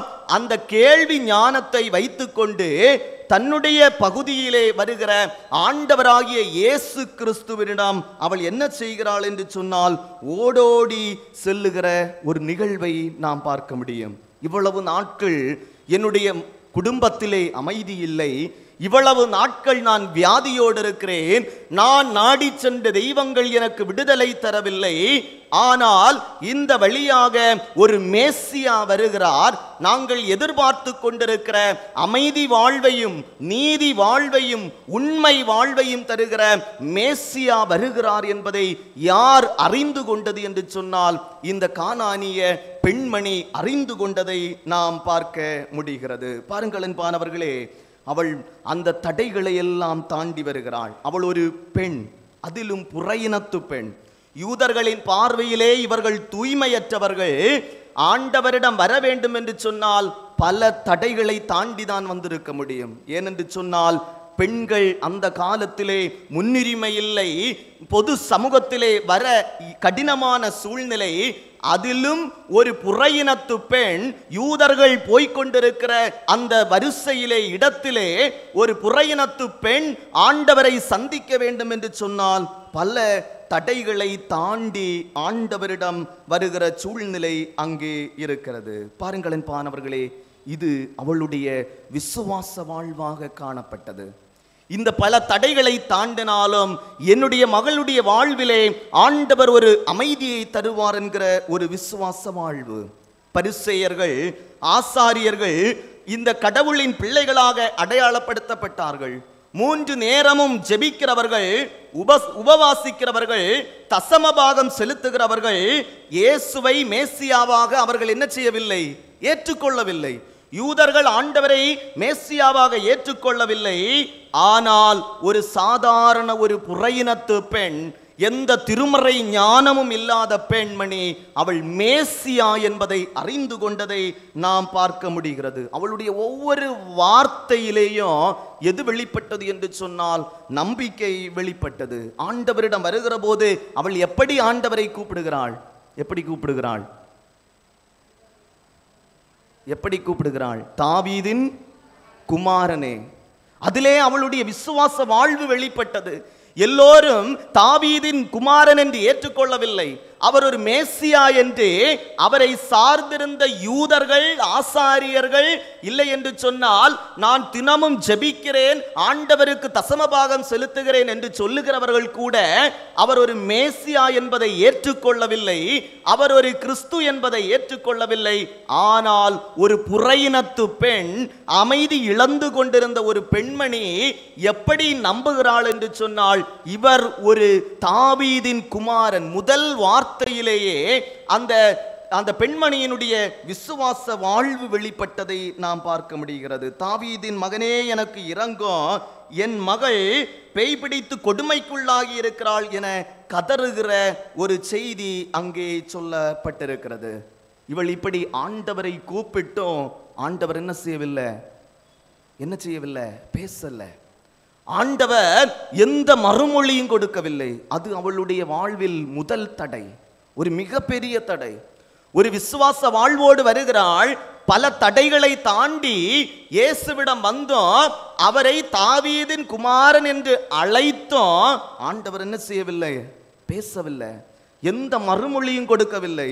மீண்டும் அங்கே கத்துகிறவளாக காணப்படுகிறாள். மீண்டும் ஆண்டவரை கூப்பிடுகிறாள். கூட இருந்தவங்க எல்லாரும் இந்த பெண்மணியை அப்புறப்படுத்தி விடும் என்று சீடர்கள் சொல்லுகிறார்கள். இது மீண்டும் அவர்களுக்கு, அந்த பெண்மணிக்கு ஒரு தடை. முதலாவதாக ஆண்டவரோடு கத்துகிறாள், தாவீதின் குமாரனே என்று கூப்பிடுகிறாள். ஆண்டவர் எந்த பதிலையும் கொடுக்கவில்லை. இரண்டாவது கூட இருந்தவர்கள் எல்லோரும் சொல்லுகிறார்கள், இவர்களை தள்ளிவிடும் என்று சொல்லுகிற போதும் அவளுடைய வாழ்வில் தடை வருகிறது. மீண்டும் ஆண்டவரோடு கேட்கிறாள், மீண்டும் ஜெபிக்கிறாள், இல்லை என்று சொன்னால் மீண்டும் முயற்சிக்கிறாள். மூன்றாவது தடை ஏற்படுகிறது. 24வது வசனத்தை படிக்கிற போது, இஸ்ரவேல் குலத்தாருள் காணாமற் போன ஆடுகளாய் இருப்போரிடமே நான் அனுப்பப்பட்டேன், உனக்காக அல்ல, உனக்கு விடுதலை வாழ்வு தருவதற்காக அல்ல என்கிற ஒரு செய்தியை கொடுக்கிற போதும் அங்கே ஒரு தடை வருகிறது. மூன்றாவது தடை அவளுடைய வாழ்வில் வருகிறது. நம்பிக்கையோடு அவள் ஆண்டவரின் சமூகத்திலே வந்தாலும் அங்கே இந்த கானானிய பெண்மணியினுடைய விசுவாச வாழ்வு என்ன செய்யப்படுகிறது என்று சொன்னால் மெருகூட்டப்படுகிறது. ஏன் ஆண்டவர் அவளிடம் அப்படி சொல்ல வேண்டும்? நான் உனக்காக வரவில்லை என்று ஏன் ஆண்டவர் அப்படி சொல்ல வேண்டும்? இதிலே பல தடை இல்லை, பல இறையியல் கருத்துக்கள் இல்லை என்று சொன்னால் நெருடல்கள் இருந்தாலும் நம்முடைய ஆன்மீக கண்ணோட்டத்திலே நாம் பார்க்கிற போது அவளுடைய நம்பிக்கை அங்கே சோதிக்கப்படுகிறது. அவளுடைய விசுவாச வாழ்வு அங்கே சோதிக்கப்படுகிறதாக இருக்கிறது. ஆமன்பானவர்களே, நம்முடைய விசுவாச வாழ்வு சோதிக்கப்பட்டு ஆண்டவர் அந்த விசுவாச வாழ்வை சோதித்து அதை மெருகூட்டுகிற ஆண்டவராக இருக்கிறார். சோதனையை சகிக்கிற மனுஷன் பாக்கியவான்.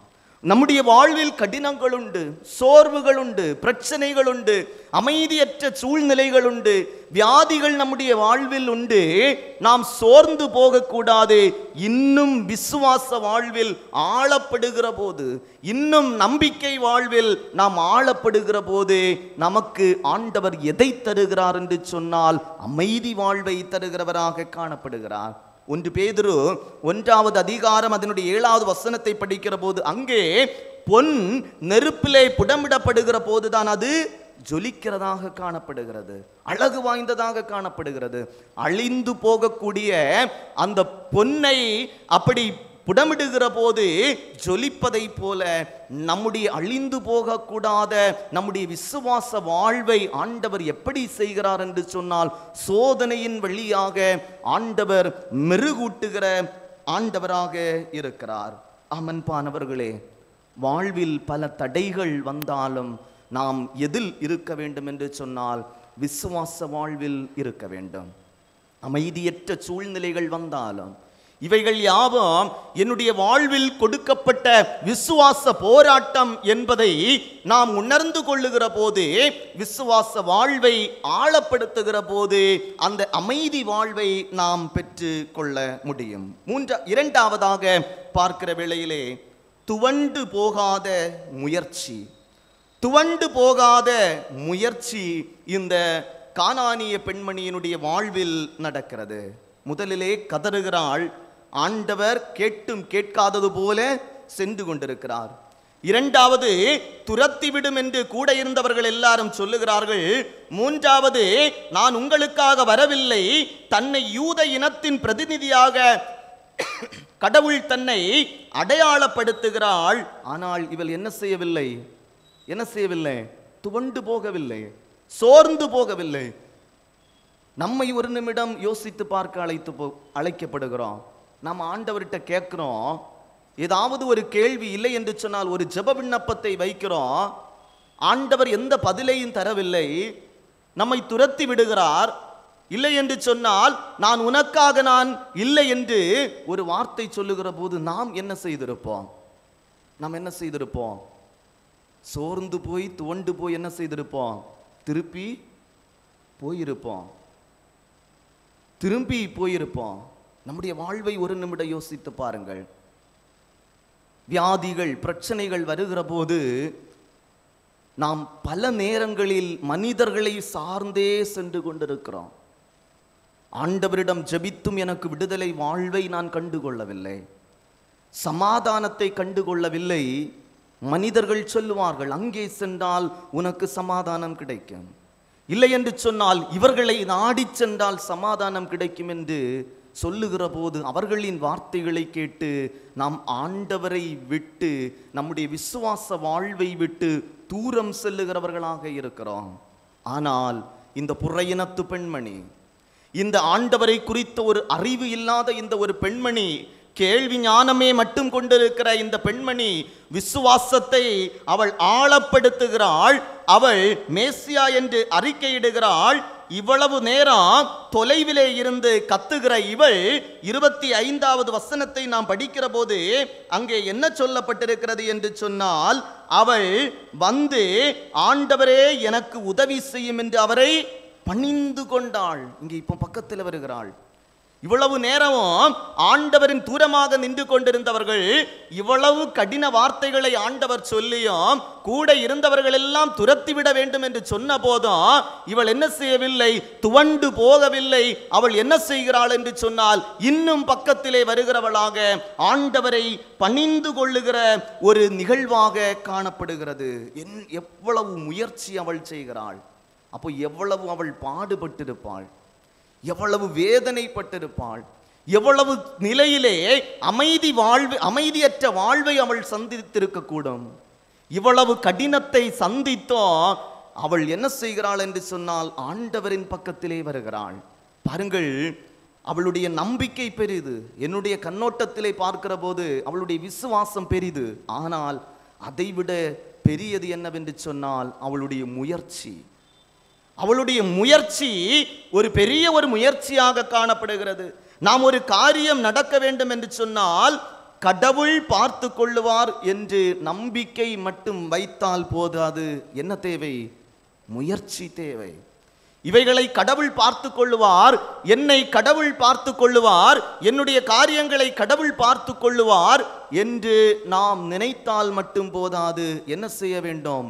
முயற்சி செய்ய வேண்டும். வேலையாள் கூலிக்கு பாத்திரவான். நாம் முயற்சி செய்கிற போது, நாம் பிரயாசப்படுகிற போது, நாம் இந்த உலகத்திலே எல்லா முயற்சிகளை செய்கிற போது நம்முடைய முயற்சிகளை வாக்கிய பண்ணக்கூடியவர் யார்? ஆண்டவராக இருக்கிறார்.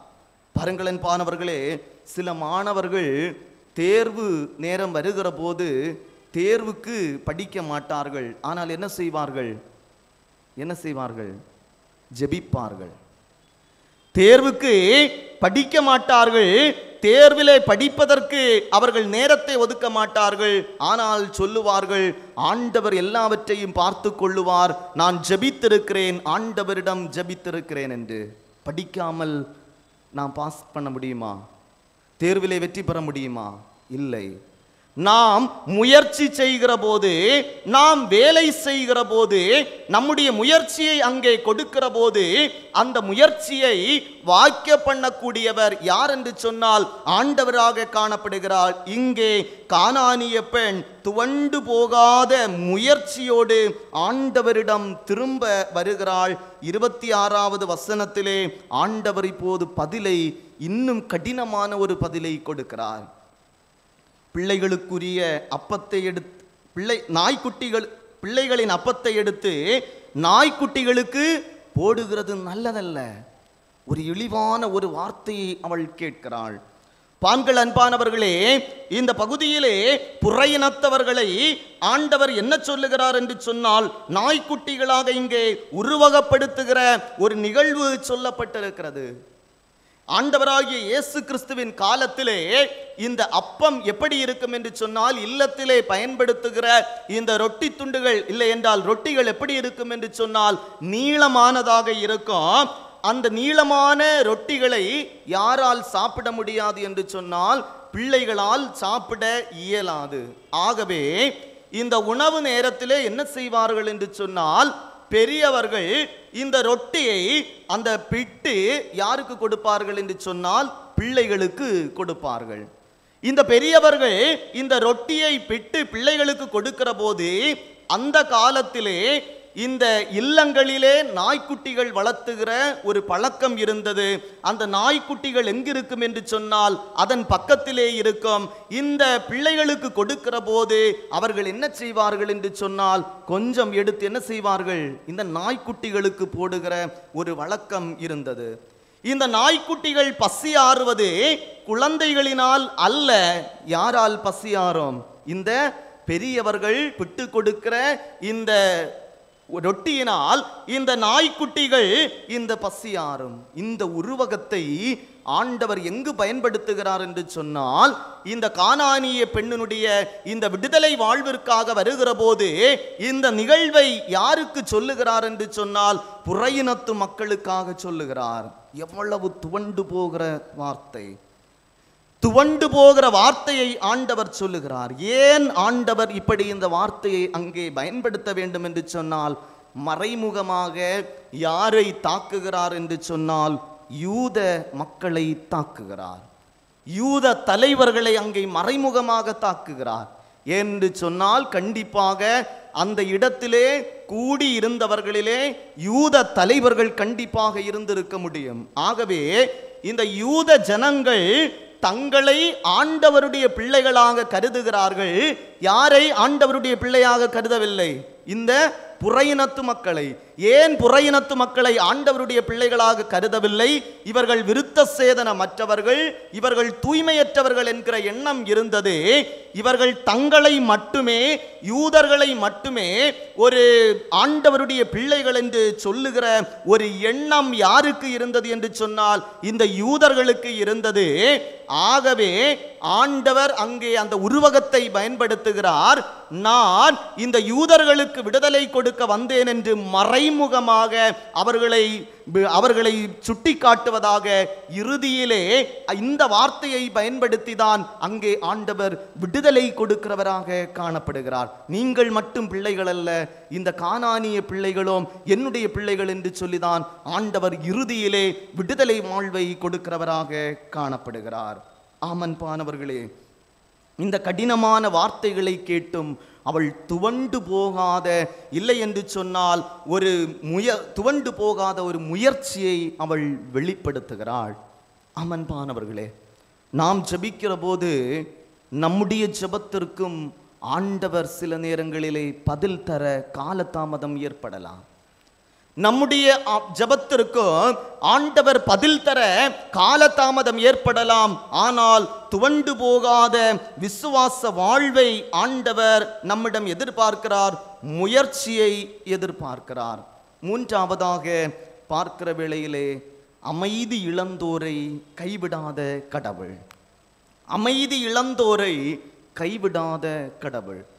பாருங்கள் அன்பானவர்களே, இந்த கானானிய பெண்மணி தன்னுடைய வாழ்வில் அமைதி இழந்தவளாக இருந்தாள். ஒரு நலிவுற்ற ஒரு பெண்மணியாக இருந்தாள். ஏனென்று சொன்னால் அவள் ஓரங்கட்டப்பட்ட ஒரு பெண்மணி. வாழ்வு இழந்த நேரம், தாழ்வு நிலையிலே இருந்தால் இந்த கானானிய பெண்மணி 3 நிலைகளிலே நலிவுற்ற நிலையிலே இருந்தாள். எப்படிப்பட்ட நலிவுற்ற நிலை என்று சொன்னால், பெண் என்கின்ற ஒரு நலிவுற்ற நிலை. அந்த சமூகத்திலே பெண்களுக்கு முக்கியத்துவம் இல்லை. பெண் என்ற நிலையிலே அவள் நலிவுற்று இருந்தால். புறையினத்து பெண், அதிலும் ஒரு புறையினத்து பெண், தூய்மையற்றவர்கள். இவர்கள் தூய்மையற்றவர்கள் என்கிற ஒரு நலிவுற்ற நிலையிலே இருந்தால். பேய் பிடித்திருந்த மகளுடைய தாய். பாருங்களேன் பாரவர்களே, அந்த காலகட்டத்திலே பேய் பிடித்திருந்தது என்று சொன்னால் சாபத்திற்கு உள்ளான மக்கள்தான் பேய் பிடிக்கிற அல்லது பிசாசின் பிடியிலே இருப்பார்கள் என்கிற ஒரு வழக்கம் யாருக்குள்ளே இருந்தது என்று சொன்னால் யூதர்களுடைய கண்ணோட்டத்திலே இருந்தது. அப்படி என்று சொன்னால் இந்த பேய் பிடித்திருந்த மகளுடைய தாய் என்கிற ஒரு இழிவு நிலையிலே, தூய்மையற்ற இந்த மக்கள் என்கிற ஒரு இழிவு நிலையிலே எல்லா வாழ்விலும் அமைதி இழந்து போய் இங்கே இருக்கிறவளாக காணப்படுகிறாள். அமன்பானவர்களே, 28வது வசனத்திலே ஆண்டவரிடம் இப்படியாக அவள் பதில் கொடுக்கிறாள். 27வது வசனத்திலே மெய்தான் ஆண்டவரே, ஆகிலும் நாய்க்குட்டிகள் தங்கள் எஜமான்களின் மேஜையிலிருந்து விழும் துணிக்கைகளை தின்னுமே என்கிற ஒரு பதிலை அங்கே கொடுக்கிறாள். துவண்டு போகாத ஒரு முயற்சியை அங்கே வெளிப்படுத்துகிறார். ஆண்டவர் ஒரு பதிலை கொடுக்கிறார். ஆமன்பானவர்களே, 28வது வசனத்திலே ஸ்திரீயே, உன் விசுவாசம் பெரிது, உன்னுடைய விசுவாசம் பெரிது. எவ்வளவோ தடைகளை நீ தாண்டி வந்திருக்கிறாய். ஒரு புறையினத்து மக்களின் கூட்டத்திலிருந்து இந்த இடத்திற்கு நீ வந்திருக்கிறாய். இந்த இடத்திலும் பல தடைகளை நீ சந்தித்தாய். ஆனாலும் நீ விசுவாச வாழ்விலிருந்து விலகவில்லை. நீ விசுவாச வாழ்விலிருந்து விலகவில்லை. தன்னுடைய பிள்ளைகளாக, கடவுளுடைய பிள்ளைகளாக அடையாளப்படுத்தப்படுகிற இந்த யூதர்களை காட்டிலும் உன்னுடைய விசுவாசம் பெரிது. நீயும் ஆண்டவருடைய பிள்ளை என்பதை அங்கே உறுதிப்படுத்துகிறவராக காணப்படுகிறார். உனக்கு நீ விரும்புகிறபடியே உனக்கு ஆக கடவது என்றார். அந்நேரமே அவள் மகள் ஆரோக்கியமானாள். விடுதலை வாழ்வை கண்டுகொள்ளுகிறார், அமைதியை கண்டுகொள்ளுகிறாள். பாருங்களே, திருமறையிலே சொல்லப்படவில்லை அவள் மகளை அழைத்து கொண்டு வந்தாள் என்று சொல்லப்படவில்லை. ஆனால் அங்கே உன்னுடைய விசுவாசத்தின்படியே உனக்கு ஆக கடவது என்று சொன்னதும், ஒரே ஒரு வார்த்தை சொன்னதும் விடுதலை எங்கு வந்தது? மகளுடைய வாழ்வில் வந்தது. அமைதியை கண்டுகொண்டாள். ஆமன்பானவர்களே, ஆண்டவர் நம்முடைய எண்ணங்களையும் ஏக்கங்களையும் அறிந்திருக்கிற ஆண்டவராக இருக்கிறார். நம்முடைய நினைவுகளின் தோற்றங்களை எல்லாம் அறிந்திருக்கிற ஆண்டவராக இருக்கிறார். நமக்கு விடுதலை வாழ்வு யாரிடமிருந்து தான் வர முடியும் என்று சொன்னால் ஆண்டவரிடமிருந்து தான் வர முடியும். நீதியையும் அன்பையும் உண்மை வாழ்விற்கு நேராக வழிநடத்துகிற ஆண்டவர் நமக்கு அமைதி வாழ்வை தரக்கூடிய ஆண்டவராக இருக்கிறார். அந்த ஆண்டவரிடம் நாம் எப்படிப்பட்ட நிலையிலே வர வேண்டும் என்று சொன்னால் விசுவாசத்தோடு வர வேண்டும். துவண்டு போகாத விசுவாசத்தோடு வர வேண்டும். நம் ஆண்டவரிடம் ஜெபிக்கிறோம். சில நேரங்களில் நாம் ஜெபித்ததும் எப்படி கிடைக்கும்? பதில் உடனடியாக கிடைக்கும். உடனடியான பதில் கிடைக்கும். சில நேரம் நாம் பல ஆண்டுகளாக ஜெபிப்போம். சில நேரம் என்ன ஆகலாம்? கிடைக்காமல் இருக்கலாம், காலதாமதம் ஆகலாம். சில நேரங்களில் இல்லை என்று கூட என்ன செய்யலாம்? பதில் வரலாம். நாம் ஜெபிக்கிற ஜெபத்திற்கு இல்லை என்று கூட பதில் வரலாம். ஆனால் நாம் என்ன செய்யக்கூடாது? துவண்டு போகக்கூடாது. இது ஆண்டவருடைய கிருபை, இது ஆண்டவருடைய வெளிப்பாடாக இருக்கிறது. நம்மை படைத்திருக்கிறார் என்று சொன்னால், நம்மை உருவாக்கி இருக்கிறார் என்று சொன்னால், நம்மை இவ்வளவு அழகாக வாழ்வித்திருக்கிறார் என்று சொன்னால் எல்லாம் ஆண்டவருக்கு தெரியும். எது எப்போது யாருக்கு கொடுக்க வேண்டும், எதை எந்த சூழ்நிலையிலே தர வேண்டும், இதை தந்தால் எப்படி வாழ வேண்டும் என்கிற நிலைகளை வடிவமைத்திருக்கிற ஆண்டவராக இருக்கிறார். அவர் நம்முடைய ஜெபங்களை எல்லாம் கேட்கிற ஆண்டவராக இருக்கிறார். ஒரு முறை ஏமி கார்மைக்கல் அம்மையார் தன்னுடைய புத்தகத்திலே இவ்விதமாக குறிப்பிடுகிறார். சின்ன வயதிலே அவரும் அவருடைய சகோதரனுமாக விடுமுறை காலத்திலே ஒரு ஆற்று பகுதியிலே சென்று படகிலே, சின்ன படகிலே அவர்கள் என்ன செய்து கொண்டிருக்கிறார்கள் என்று சொன்னால், பிரயாணம் செய்து கொண்டிருக்கிறார்கள். இந்த 2 சின்ன பிள்ளைகள், இந்த ஏமி கார்மைக்கல் அம்மையாரும் அவருடைய சகோதரனுமாக இந்த ஆற்றிலே அவர்கள் பிரயாணம் செய்து கொண்டிருக்கிற போது எதிர்பாராத விதமாக காட்டாற்று வெள்ளம் வந்தது. இந்த வெள்ளம் இந்த ஆற்றிலே பெருக்கெடுத்து ஓடுகிறது. இந்த 2 சின்ன பிள்ளைகள் தங்களிடம் கையில் இருக்கிற அந்த துடுப்பை பயன்படுத்தி அவர்கள் கரை சேர முயற்சிக்கிறார்கள். முயற்சி வீண் ஆகிறது. ஒரு வாழ்விழந்து போகக்கூடிய ஒரு சூழ்நிலையிலே இருக்கிறார்கள். ஒரு அமைதியற்ற சூழ்நிலையிலே அந்த சின்ன பிள்ளைகள் இருக்கிறார்கள். வாழ்வா சாவா என்கிற ஒரு சூழலில் இருக்கிற போது அந்த சகோதரன் அந்த சகோதரியோடு, ஏமி கார்மைக்கல் அம்மையாரோடு சொல்லுகிறார்கள், அக்கா பாட்டு ஒன்றை பாடு என்று. அக்கா ஒரு பாட்டு ஒன்றை பாடு என்று சொல்லுகிற போது அந்த ஏமி கார்மைக்கல் அம்மையார் விதமாக பாடுகிறார். என் முன்னே மெய்ப்பர் போகிறார், நல் மெய்ப்பராக காக்கிறார், ஒரு காலும் அவர் கைவிடார், நேர் பாதை காட்டி போகிறார். என் முன்னே மெய்ப்பர் போகிறார், நல் மெய்ப்பராக காக்கிறார், ஒரு காலும் என்னை கைவிடார், நேர் பாதை காட்டி போகிறார். பாருங்கள் அன்பானவர்களை, சத்தமாக இந்த ஏமி கார்மைக்கல் அம்மையார் பாடுகிறார்கள். இந்த பாட்டின் குரல் வெளியே செல்லுகிறது. வெளியே கரை காவலர்கள், ஆற்றின் பகுதியிலே கரை காவலர்கள் இருந்தார்கள். ஆற்றிலே அதிகப்படியான வெள்ளப்பெருக்கு ஏற்படுகிறது. ஆனால் சின்ன பிள்ளைகளுடைய குரல் கேட்கிறதே, பாடல் குரல் கேட்கிறதே என்று ஓடோடி வந்து பார்க்கிற போது 2 பிள்ளைகள் ஆற்றிலே தத்தளித்து கொண்டிருக்கிறார்கள். அங்கே அந்த பிள்ளைகளை காப்பாற்றுகிறார்கள்.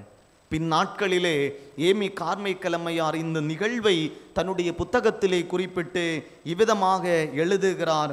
தடைகளை தாண்ட செய்தவர் கடவுள் அல்ல, கரை காவலருடைய காதில் என் பாட்டை விழ செய்தவர் ஆண்டவர்.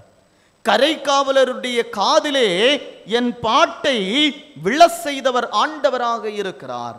ஆமன்பானவர்களே, ஆண்டவர் நம்மை கைவிடுகிற தேவன் அல்ல. ஆண்டவர் நம்மை கைவிடுகிற தேவன் அல்ல. நம்முடைய விசுவாச வாழ்விலே சோதனைகள் வருகிற போது நாம் கேட்கிற ஒரு கேள்வி, ஏன் ஆண்டவரே என்னை கைவிட்டீர்? ஏன் ஆண்டவரே இந்த சோதனை என்னுடைய வாழ்வில் வந்தது? ஏன் ஆண்டவரே இந்த கடினம் என்னுடைய வாழ்வில் வந்தது என துவண்டு போய் நாம் ஆண்டவரிடம் கேட்கிறோம். ஆண்டவர் கைவிடுகிற தேவன் அல்ல, கை தூக்கி நம்மை எடுக்கிற தேவனாக இருக்கிறார். ஆண்டவர் நம்மை கை தூக்கி எடுக்கிற ஆண்டவராக இருக்கிறார். இந்த கானானிய பெண்ணினுடைய வாழ்விலே, பெண்மணியினுடைய வாழ்விலே அமைதி இழந்து, தன்னுடைய வாழ்வில் நீதி இழந்து, அமைதி இழந்து, கடினத்தின் மத்தியிலே வாழ்ந்து கொண்டிருக்கிற போது அந்த அமைதியை ஆண்டவர் அங்கே கொடுக்கிற ஆண்டவராக இருக்கிறார். ஆண்டவர் எப்படி அமைதி வாழ்வை கொடுக்கிறார் என்று சொன்னால், அவளுடைய விசுவாச வாழ்வின் வழியாக ஆண்டவர் அமைதி வாழ்வை கொடுக்கிறார். அவள் தடைகளை தாண்டிய விசுவாசத்தோடு, விடாமுயற்சியோடு ஆண்டவரிடமிருந்து விண்ணப்பத்திற்கான பதிலை பெற்றுக்கொள்ளுகிறாள். விடுதலை வாழ்வை கண்டுகொள்ளுகிறாள், அமைதி வாழ்வை கண்டுகொள்ளுகிறார். ஆமன்பானவர்களே, அமைதி இழந்து நாம் வாடிக்கொண்டிருந்தாலும், அமைதி இழந்த சூழ்நிலையில் நாம் வாழ்ந்து கொண்டிருந்தாலும், இந்த காலை நேரத்தில் ஒரு நம்பிக்கையோடு இவ்விடம் விட்டு புறப்பட ஆயத்தப்படுவோம். இந்த இடத்திலிருந்து புறப்படுகிற போது ஒரு புதிய ஒரு மனதோடு புறப்பட ஆயத்தப்படுவோம். ஆண்டவர் என்னோடு இருக்கிறார், என்னை படைத்தவர், என்னை உருவாக்கி இந்த உலகத்திலே தந்த ஆண்டவர் எனக்கு வாழ்வதற்குரிய வழிகளையும் ஆண்டவர் தருவார் என்கிற ஒரு விசுவாசத்தோடு அமைதி இழந்து வந்திருக்கலாம். கடந்து செல்லுகிற போது ஒரு ஆண்டவர் தந்த அமைதியோடு இந்த உலகத்திற்கு கடந்து போகுவோம். ஆண்டவர் நம்மை தொடர்ந்து வழிநடத்தி ஆசீர்வதிப்பாராக. ஆமென். கண்களை மூடி ஜெபிப்போம். அன்பானவர்களே, ஒரு நிமிடம் நம்மை அர்ப்பணித்து செல்ல அழைக்கப்படுகிறோம். ஏதோ வெறுமையாக வந்து வெறுமையாக கடந்து போகிற ஒரு இடம் அல்ல இது. இவ்வளவு நேரம் ஆண்டவருடைய வார்த்தைகளை கேட்டிருக்கிறோம். நம்முடைய விசுவாச வாழ்வு எப்படி இருக்கிறது என்பதை ஒரு நிமிடம் சிந்தித்து இந்த இடத்திலிருந்து கடந்து போகிற போது ஒரு புதிய விசுவாசத்தோடு, ஒரு புதிய நம்பிக்கையோடு கடந்து போக ஆயத்தப்படுகிறோம். உங்களின் இருதயங்களை பார்க்கிறவர் ஆண்டவர். மனிதன் முகத்தை பார்ப்பான், உள்ளங்களை ஆராய்ந்து அறிந்து கொண்டிருக்கிறவர் ஆண்டவர். சமாதானம் இல்லாமல் வந்திருக்கலாம், இல்லத்திலே பிரச்சனைகளோடு வந்திருக்கலாம், நாம் அழுகிற அழுக்குரல் நம்முடைய இல்லத்தில் உள்ளவர்களுக்கு தெரியாமல் இருக்கலாம், நம்முடைய அறைக்கதவை பூட்டிக்கொண்டு நாம் அழுது ஜெபித்து கொண்டிருக்கலாம். நம்முடைய ஜெபங்களை எல்லாம் ஆண்டவர் கேட்கிறார். நம்முடைய அழுக்குரலை எல்லாம் ஆண்டவர் கவனித்து கொண்டிருக்கிறார். வனாந்திரத்திலே அழுத ஆகாரையும் அவளுடைய பிள்ளையின் குரலையும் ஆண்டவர் கேட்டவர். ஆகவே தானே ஆகார் ஒரு பெயரை போடுகிறார், நீர் என்னை காண்கிற தேவன். நாம் நினைக்கலாம், என்னுடைய அழுகுரலை யார் கேட்பார், என்னுடைய கண்ணீரை யார் பார்ப்பான், நான் வியாதியிலே நொந்து கொண்டிருக்கிறேன், என் சரீரம் கடினங்களை நான் சந்தித்து கொண்டிருக்கிறேன், இல்லத்திலே பிரச்சனைகளை ஒவ்வொரு நாளும் நான் சந்தித்து கொண்டிருக்கிறேன். காலையிலே எழுந்ததும் இந்த நாள் என்ன பிரச்சனை வருமோ என்று வேதனையோடு துவங்குகிறோம். தூங்க செல்லுகிற போது இந்த நாளின் கடினங்கள் என்னை நொறுக்கினது என்கிற அனுபவத்தோடு நாம் தூங்குகிறோம். சோர்ந்து போக வேண்டாம், நாம் துவண்டு போக வேண்டாம். வாழ்விழந்தோருக்கு வாழ்வை தருகிறவர் ஆண்டவர். அமைதி இழந்த நம்முடைய வாழ்விற்கு அமைதியை தருகிறவர் ஆண்டவர். ஒரு நம்பிக்கையோடு விடமிட்டு புறப்படுவோமா? அமைதி இழந்திருக்கிற நம்முடைய வாழ்விற்கு ஒரு நம்பிக்கையை ஆண்டவர் தருவார். என்னுடைய பிள்ளைகளின் வாழ்வை ஆண்டவர் ஆசீர்வதிப்பார். என்னுடைய பிள்ளைகளின் வாழ்வில் ஒரு மாற்றத்தை ஆண்டவர் தருவார். என்னுடைய கணவரின் வாழ்வில், என்னுடைய மனைவியின் வாழ்வில் ஆண்டவர் ஒரு மாற்றத்தை தருவார். என்னுடைய நான் செய்து கொண்டிருக்கிற தொழிலில் ஆண்டவர் ஒரு மாற்றத்தை தருவார். என்னுடைய படிப்பில் ஒரு மாற்றத்தை தருவார். என்னுடைய எதிர்காலத்திற்கு ஒரு மாற்றத்தை தருவார் என்கிற ஒரு நம்பிக்கையோடு விட்டு கடந்து போவோமா? அமைதி வாழ்வை தருகின்ற எங்கள் ஆண்டவரே, உம்முடைய வார்த்தைகளை நாங்கள் கற்றுக்கொண்டிருக்கிறோம். இந்த சீர்திருத்த ஞாயிறு தினத்திலே அமைதி வாழ்வை தருகிறவர் நீர் என்பதை நாங்கள் கற்றிருக்கிறோம். அந்த அமைதி வாழ்வை பெற்றுக்கொள்ள எங்களுக்கும் உம்மிடம் இருக்கிற விசுவாசம் ஆளப்பட வேண்டாம். அந்த விசுவாசத்தில் ஆளப்பட்டு இவ்விடமிட்டு கடந்து போக எங்களை நீர் தகுதிப்படுத்தும். இவைகளை இறைமைந்தர் இயேசு கிறிஸ்துவின் வழியாய் வேண்டிக் கொள்ளுகிறோம். அன்பு நிறைந்த கடவுளே, ஆமென்.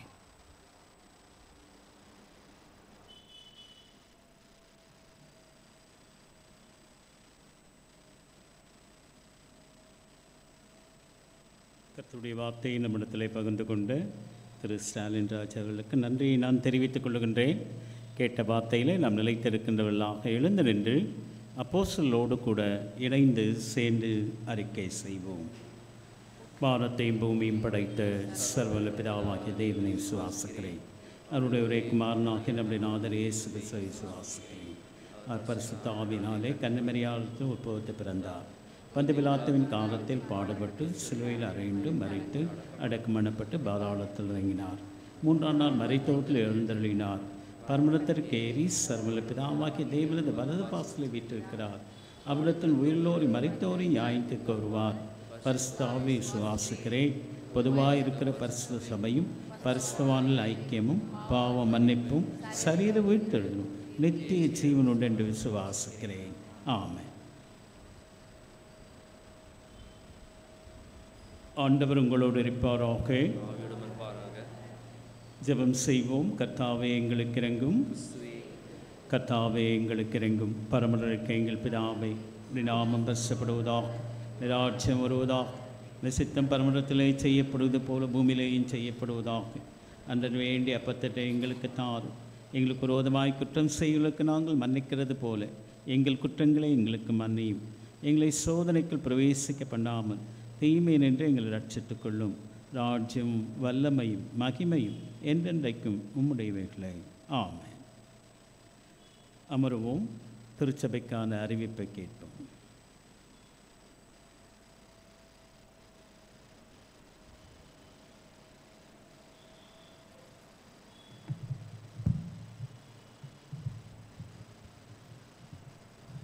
திருச்சபை மக்கள் அனைவருக்கும் இயேசு கிறிஸ்துவின் திருப்பெயரால் வாழ்த்துக்களை தெரிவித்துக் கொள்கிறோம். இன்று தேவ செய்தி அளித்த நம்முடைய பயிற்சியாய திரு ஸ்டாலின் ராஜா அவர்களுக்கும் திருச்சபையின் சார்பில் நன்றி தெரிவித்துக் கொள்கிறோம். இன்று ஆல்டருக்கு மலர்கொத்து வழங்கின குடும்பத்தினருக்கு திருச்சபையின் சார்பில் நன்றி தெரிவித்துக் கொள்கிறோம். இன்று மாலை 6:30 மணிக்கு வாலிபர் ஐக்கிய சங்கத்தினால் மாலை ஆராதனை நடைபெறும். வருகின்ற 29/10/2025 புதன்கிழமை இரவு 7 மணிக்கு ஆண்கள் ஐக்கிய சங்கத்தினரும், 31/10/2025 வெள்ளிக்கிழமை மாலை 6:30 மணிக்கு பெண்கள் ஐக்கிய சங்கத்தினரும் ஆலயத்தில் கூடி ஜெபிப்பார்கள். வருகின்ற 1/11/2025 அன்று நம்முடைய ஆலயத்தின் திருவிருந்து ஆராதனை காலை 8 மணிக்கு நடைபெறும். 6:30 மணிக்கு நடைபெறாது.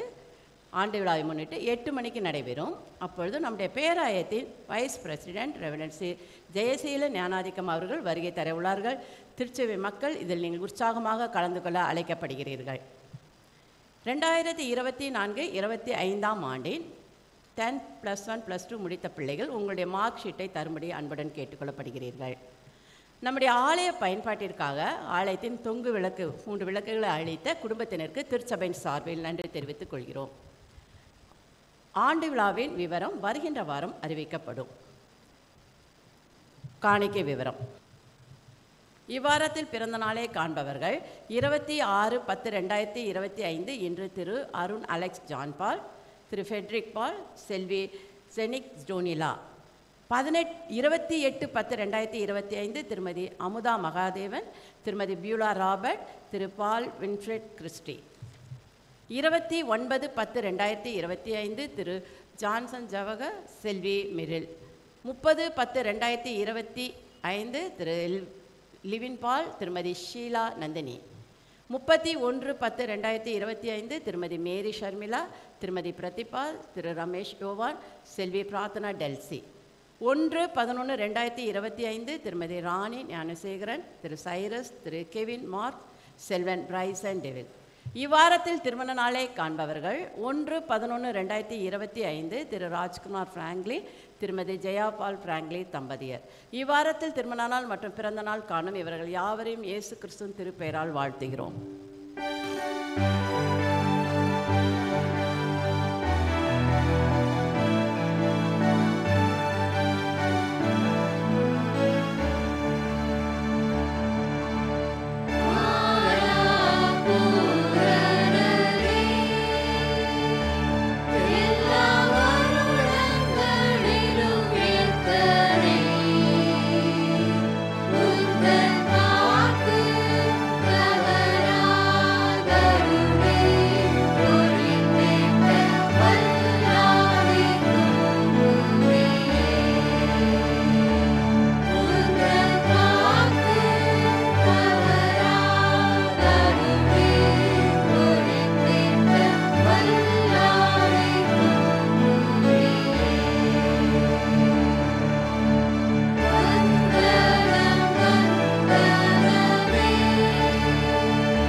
இந்த நாளிலும் வார நாட்களில் தங்கள் பிறந்த நாட்களை, திருமண நாட்களை காணுகின்ற திருச்சபையின் அங்கத்தினர்களுக்கும் ஏனைய மக்களுக்கும் வாழ்த்துக்களை நான் தெரிவித்துக் கொள்கின்றேன். ஜெபம் செய்வோம். பரிசுமரக்கு நிறைந்த நல்ல ஆண்டவரை, மனமகிழ்ச்சியான இந்த நல்ல நாளிலும் ஆண்டவருக்கு நன்றி செலுத்துகின்ற வண்ணமாக நாங்கள் அனைவரும் கூடி வந்து கர்த்தர் செய்த நன்மைகளுக்காக நாங்கள் எண்ணத்தை செலுத்துவோம் என்று சொல்லி நன்றி துதி ஸ்தோத்திரங்களை இந்த நாளிலே ஏறெடுக்கும்படியாய் கடந்த காலங்களிலே ஏற்பட்ட எல்லாவித இன்னல் இடையூறு இயற்கையின் சீற்றங்களினாலே ஆண்டவரை ஏற்பட்ட எல்லாவித ஆண்டவரை இடையூறுகளிலிருந்து நீர் எங்களை பாதுகாத்து இந்த நாளிலே உம்முடைய திருமுன்னர் நாங்கள் வந்து உமக்கு நன்றி செலுத்துகின்றோம். எங்களுக்கு வேண்டிய மழையை நீ தந்திருக்கின்றீர், அதற்கு நன்றி செலுத்துகின்றோம். இந்த மழையினாலே பாதிக்கப்பட்ட மக்களுக்காக உம்மிடத்தில் வேண்டுதல் செய்கின்றோம். அவர்களுக்கு நீர் ஆறுதலையும் சமாதானத்தை நீர் அருள தெய்வரீர். உம்முடைய சமூகத்தில் அரசாங்கம் அவர்களுக்கான உதவிகளை செய்ய நாங்கள் உம்மிடத்தில் வேண்டி நிற்கின்றோம். இந்த நாளிலும் பிறந்த நாளையும் திருமண நாளையும் காணுகின்ற ஒவ்வொரு திருச்சபையின் அங்கத்தினர்களுக்காக நன்றி செலுத்துகின்றோம். வாழ்விலே அநேக பிறந்த நாட்களை காணவும் வருஷத்தை நன்மையினால் முடிசூட்டுகின்ற ஆண்டவர் உம்முடைய பாதைகள் நெய்யாய் பொழிகின்றபடியினாலே புதிய ஆண்டானது மனமகிழ்ச்சியின் ஆண்டாக, ஆசீர்வாதம் நிறைந்த ஆண்டாக அமைய தேவரீர் உதவி செய்யும். திருமண நாளை கண்டு நன்றி செலுத்துகின்ற தம்பதிகளுக்காக உம்மிடத்தில் வருகின்றோம். ஆண்டவரே, நீர் அவர்களை இணைத்ததனுடைய நோக்கத்தை அறிந்து ஆண்டவர் அவர்களுக்கு வேண்டிய ஆசீர்வாதங்களை பொழிந்தருளி வருகின்றீர். இந்த புதிய ஆண்டிலும் கூட ஆண்டவருடைய கரத்தினாலே நீர்வளை ஆசீர்வதித்து உன் பெயரை நான் பெருமைப்படுத்துவேன் என்று சொல்லி இந்த நாட்களிலே ஆண்டவரே பிறந்த நாட்களையும் திருமண நாட்களையும் காணுகின்ற ஒவ்வொரு அங்கத்தினர்களையும் உம்முடைய திருக்கரத்தில் மீண்டுமாக ஒப்புவிக்கின்றேன். காத்துக்கொள்ளு, வழிநடத்தும், ஆசீர்வதியும். ஏசுவும் ஜெபம் கேட்டு நல்ல பிதாவே, ஆமென். கிறிஸ்துவுக்குள் அன்பார்ந்தவர்களே, வருகின்ற 1/11/2025 வருகின்ற சனிக்கிழமை திருச்சபையினுடைய ஆண்டு விழா. ஆகவே நாம் பேராயரை அழைத்திருந்தோம். பேராயர் 31/1 2 நாட்கள் சினாடிலே பிஷப் கவுன்சில் நடக்கின்றதுனாலே பேராயர் அவர்கள் வர இயலாதது என்பதை தெரிவித்து கொண்டார்கள். ஆகவே அவர்கள் உதவி வைஸ் பிரசிடெண்ட்டை, உதவி தலைவர் அவர்களை அனுப்பி வருகின்றேன் என்று சொல்லி அவர்கள் நமக்கு அனுப்பி இருக்கின்றார்கள். வருகின்ற சனிக்கிழமை காலை 8 மணிக்கு திருவிருந்து ஆராதனை நடைபெறும். திருச்சபையார் 1ஆம் தேதி ஆராதனை நின்றுடாத ஆண்டு விழா இது. இந்த திருச்சபையினுடைய ஆண்டு விழா 76 ஆண்டுகளை கடந்து 77வது ஆண்டிலே காலடி எடுத்து வைக்கிறோம். ஆகவே அந்த நாள் சகல பரிசுத்தவான்கள் நாள், த டே ஆஃப் ஆல் செயின்ட்ஸ். ஆகவே நாம் சகல பரிசுத்தவான்களுக்காகவும் ஆண்டவருடைய சமூகத்திலே வேண்டிக்கொள்ள தயவு செய்து திருச்சபை மக்கள் அனைவரும் கலந்து கொண்டு சிறப்பிக்குமாறு அன்போடு நான் கேட்டுக்கொள்கின்றேன். சரியாக 8 மணிக்கு திருவிருந்து ஆராதனை மாத்திரமே தான், வேறொன்றுமில்லை. ஆராதனை 1 மணி நேரத்தில் இல்லைன்னா ஒரு 1.25 மணி நேரத்துக்குள்ளே முடிஞ்சிடும். அதனால் தயவுசெய்து திருச்சபையார் நீங்கள் கலந்து கொண்டு சிறப்பிக்குமாறு உங்களை அன்போடு கேட்டுக்கொள்கின்றேன். நம் அனைவரும் எழுந்து நின்று கீர்த்தனையில் 217வது பாடலை சேர்ந்து பாடுவோம். அப்பொழுது நம்மையும் நம்முடைய காணிக்கைகளையும் கடவுளுக்கென்று நாம் படைப்போம்.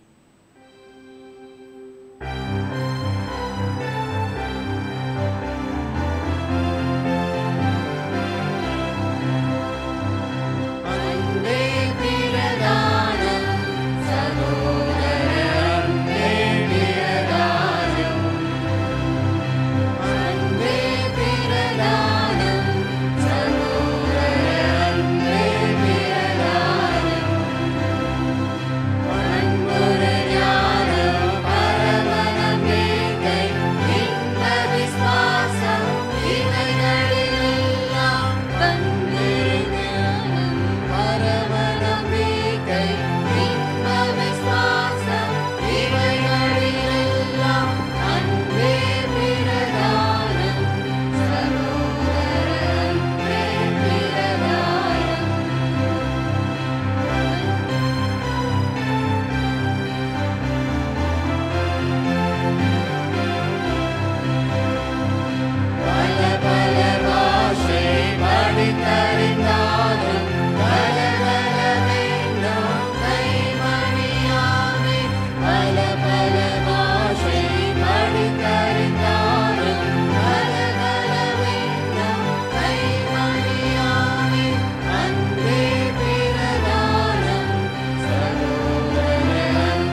சபையார் அமரவும், ஜெபம் செய்வோம். நம்மத்தில் இருக்கின்ற ஆயிரம் அவர்கள் நம்மை ஜெபத்திலே நடத்துவார்கள்.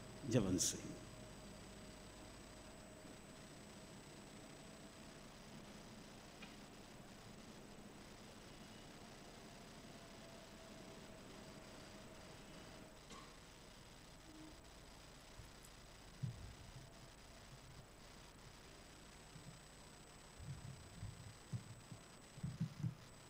தலைகளை தாழ்த்தி ஜெபிப்போம். உம் நாமம் சொல்ல சொல்ல என் நெஞ்சம் மகிழுதையா, என் வாழ்வில் மெல்ல மெல்ல உன் இன்பம் சேருமையா. உம் நாமம் சொல்ல சொல்ல என் நெஞ்சம் மகிழுதையா, என் வாழ்வில் மெல்ல மெல்ல உன் இன்பம் சேருமையா. தேனென்பென் பாகென்பென் தெவிட்டாத சுவையென்பென் உம் நாமம் என்னென்பேன். தேனென்பென் பாகென்பென் தெவிட்டாத சுவையென்பென் உம் நாமம் என்னென்பேன். இறையென்பேன் நிறையென்பேன் நீங்காத நிறைவென்பேன் உன் நாமம் என்னென்பேன். உன் நாமம் சொல்ல சொல்ல என் நெஞ்சம் மகிழுதையா, என் வாழ்வில் மெல்ல மெல்ல உன் இன்பம் சேருமையா. முதலென்பென் முடிவென்பென் மூன்றில்லோர் வடிவென்பென் முன்னவர் நீரே என்பேன். முதலென்பென் முடிவென்பென் மூன்றில்லோர் வடிவென்பென் முன்னவர் நீரே என்பேன். வழியென்பேன் மொழியென்பேன் வற்றாத ஊற்றென்பேன் உன் நாமம் வாழ்க என்பேன். உன் நாமம் சொல்ல சொல்ல என் நெஞ்சம் மகிழுதையா, என் வாழ்வில் மெல்ல மெல்ல உன் இன்பம் சேருமையா.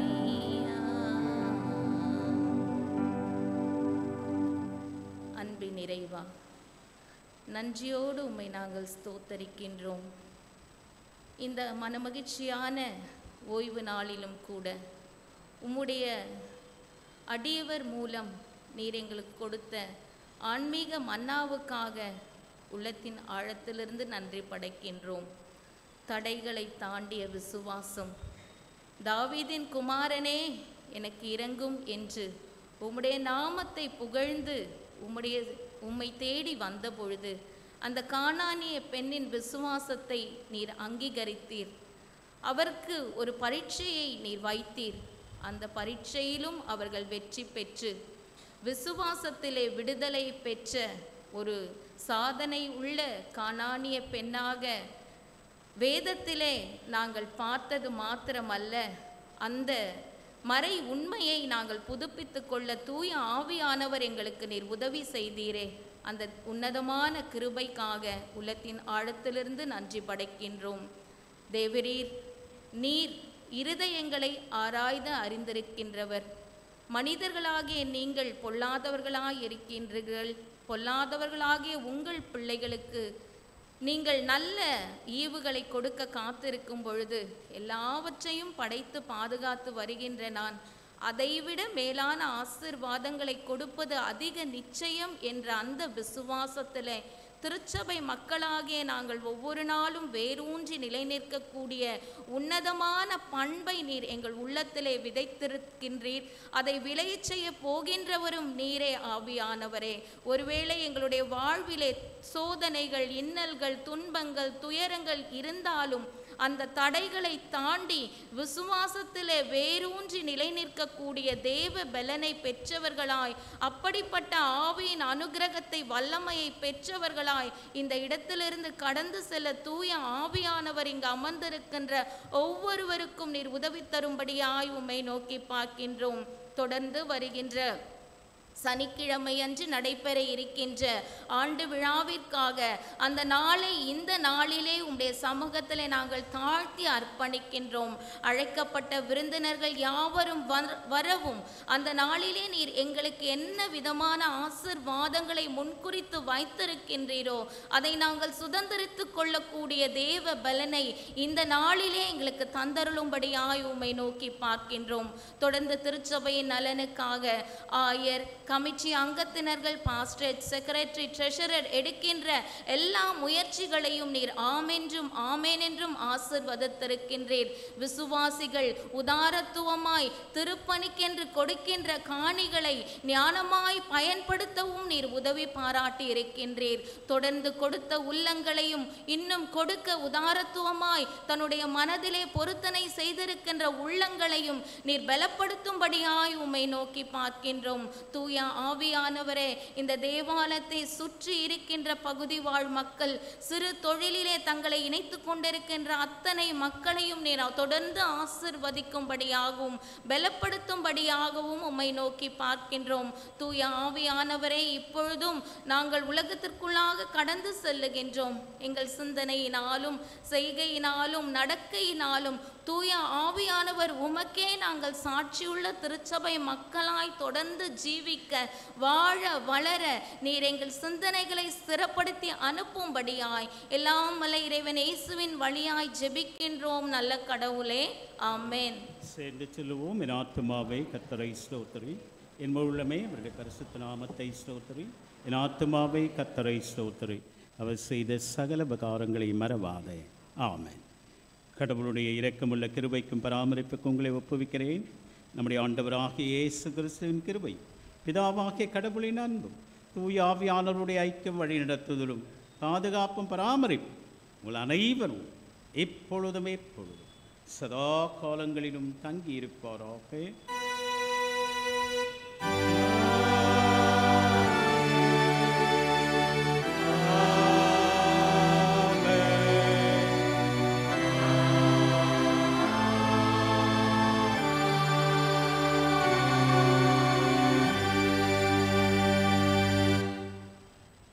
கவியாக நாம் அனைவரும் எழுந்து நின்று கர்த்தரை தற்காரும் இரண்டாவது பாடலை சேர்ந்து பாடுவோம்.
ஆண்டவர் உங்களோடு இருப்பாராக.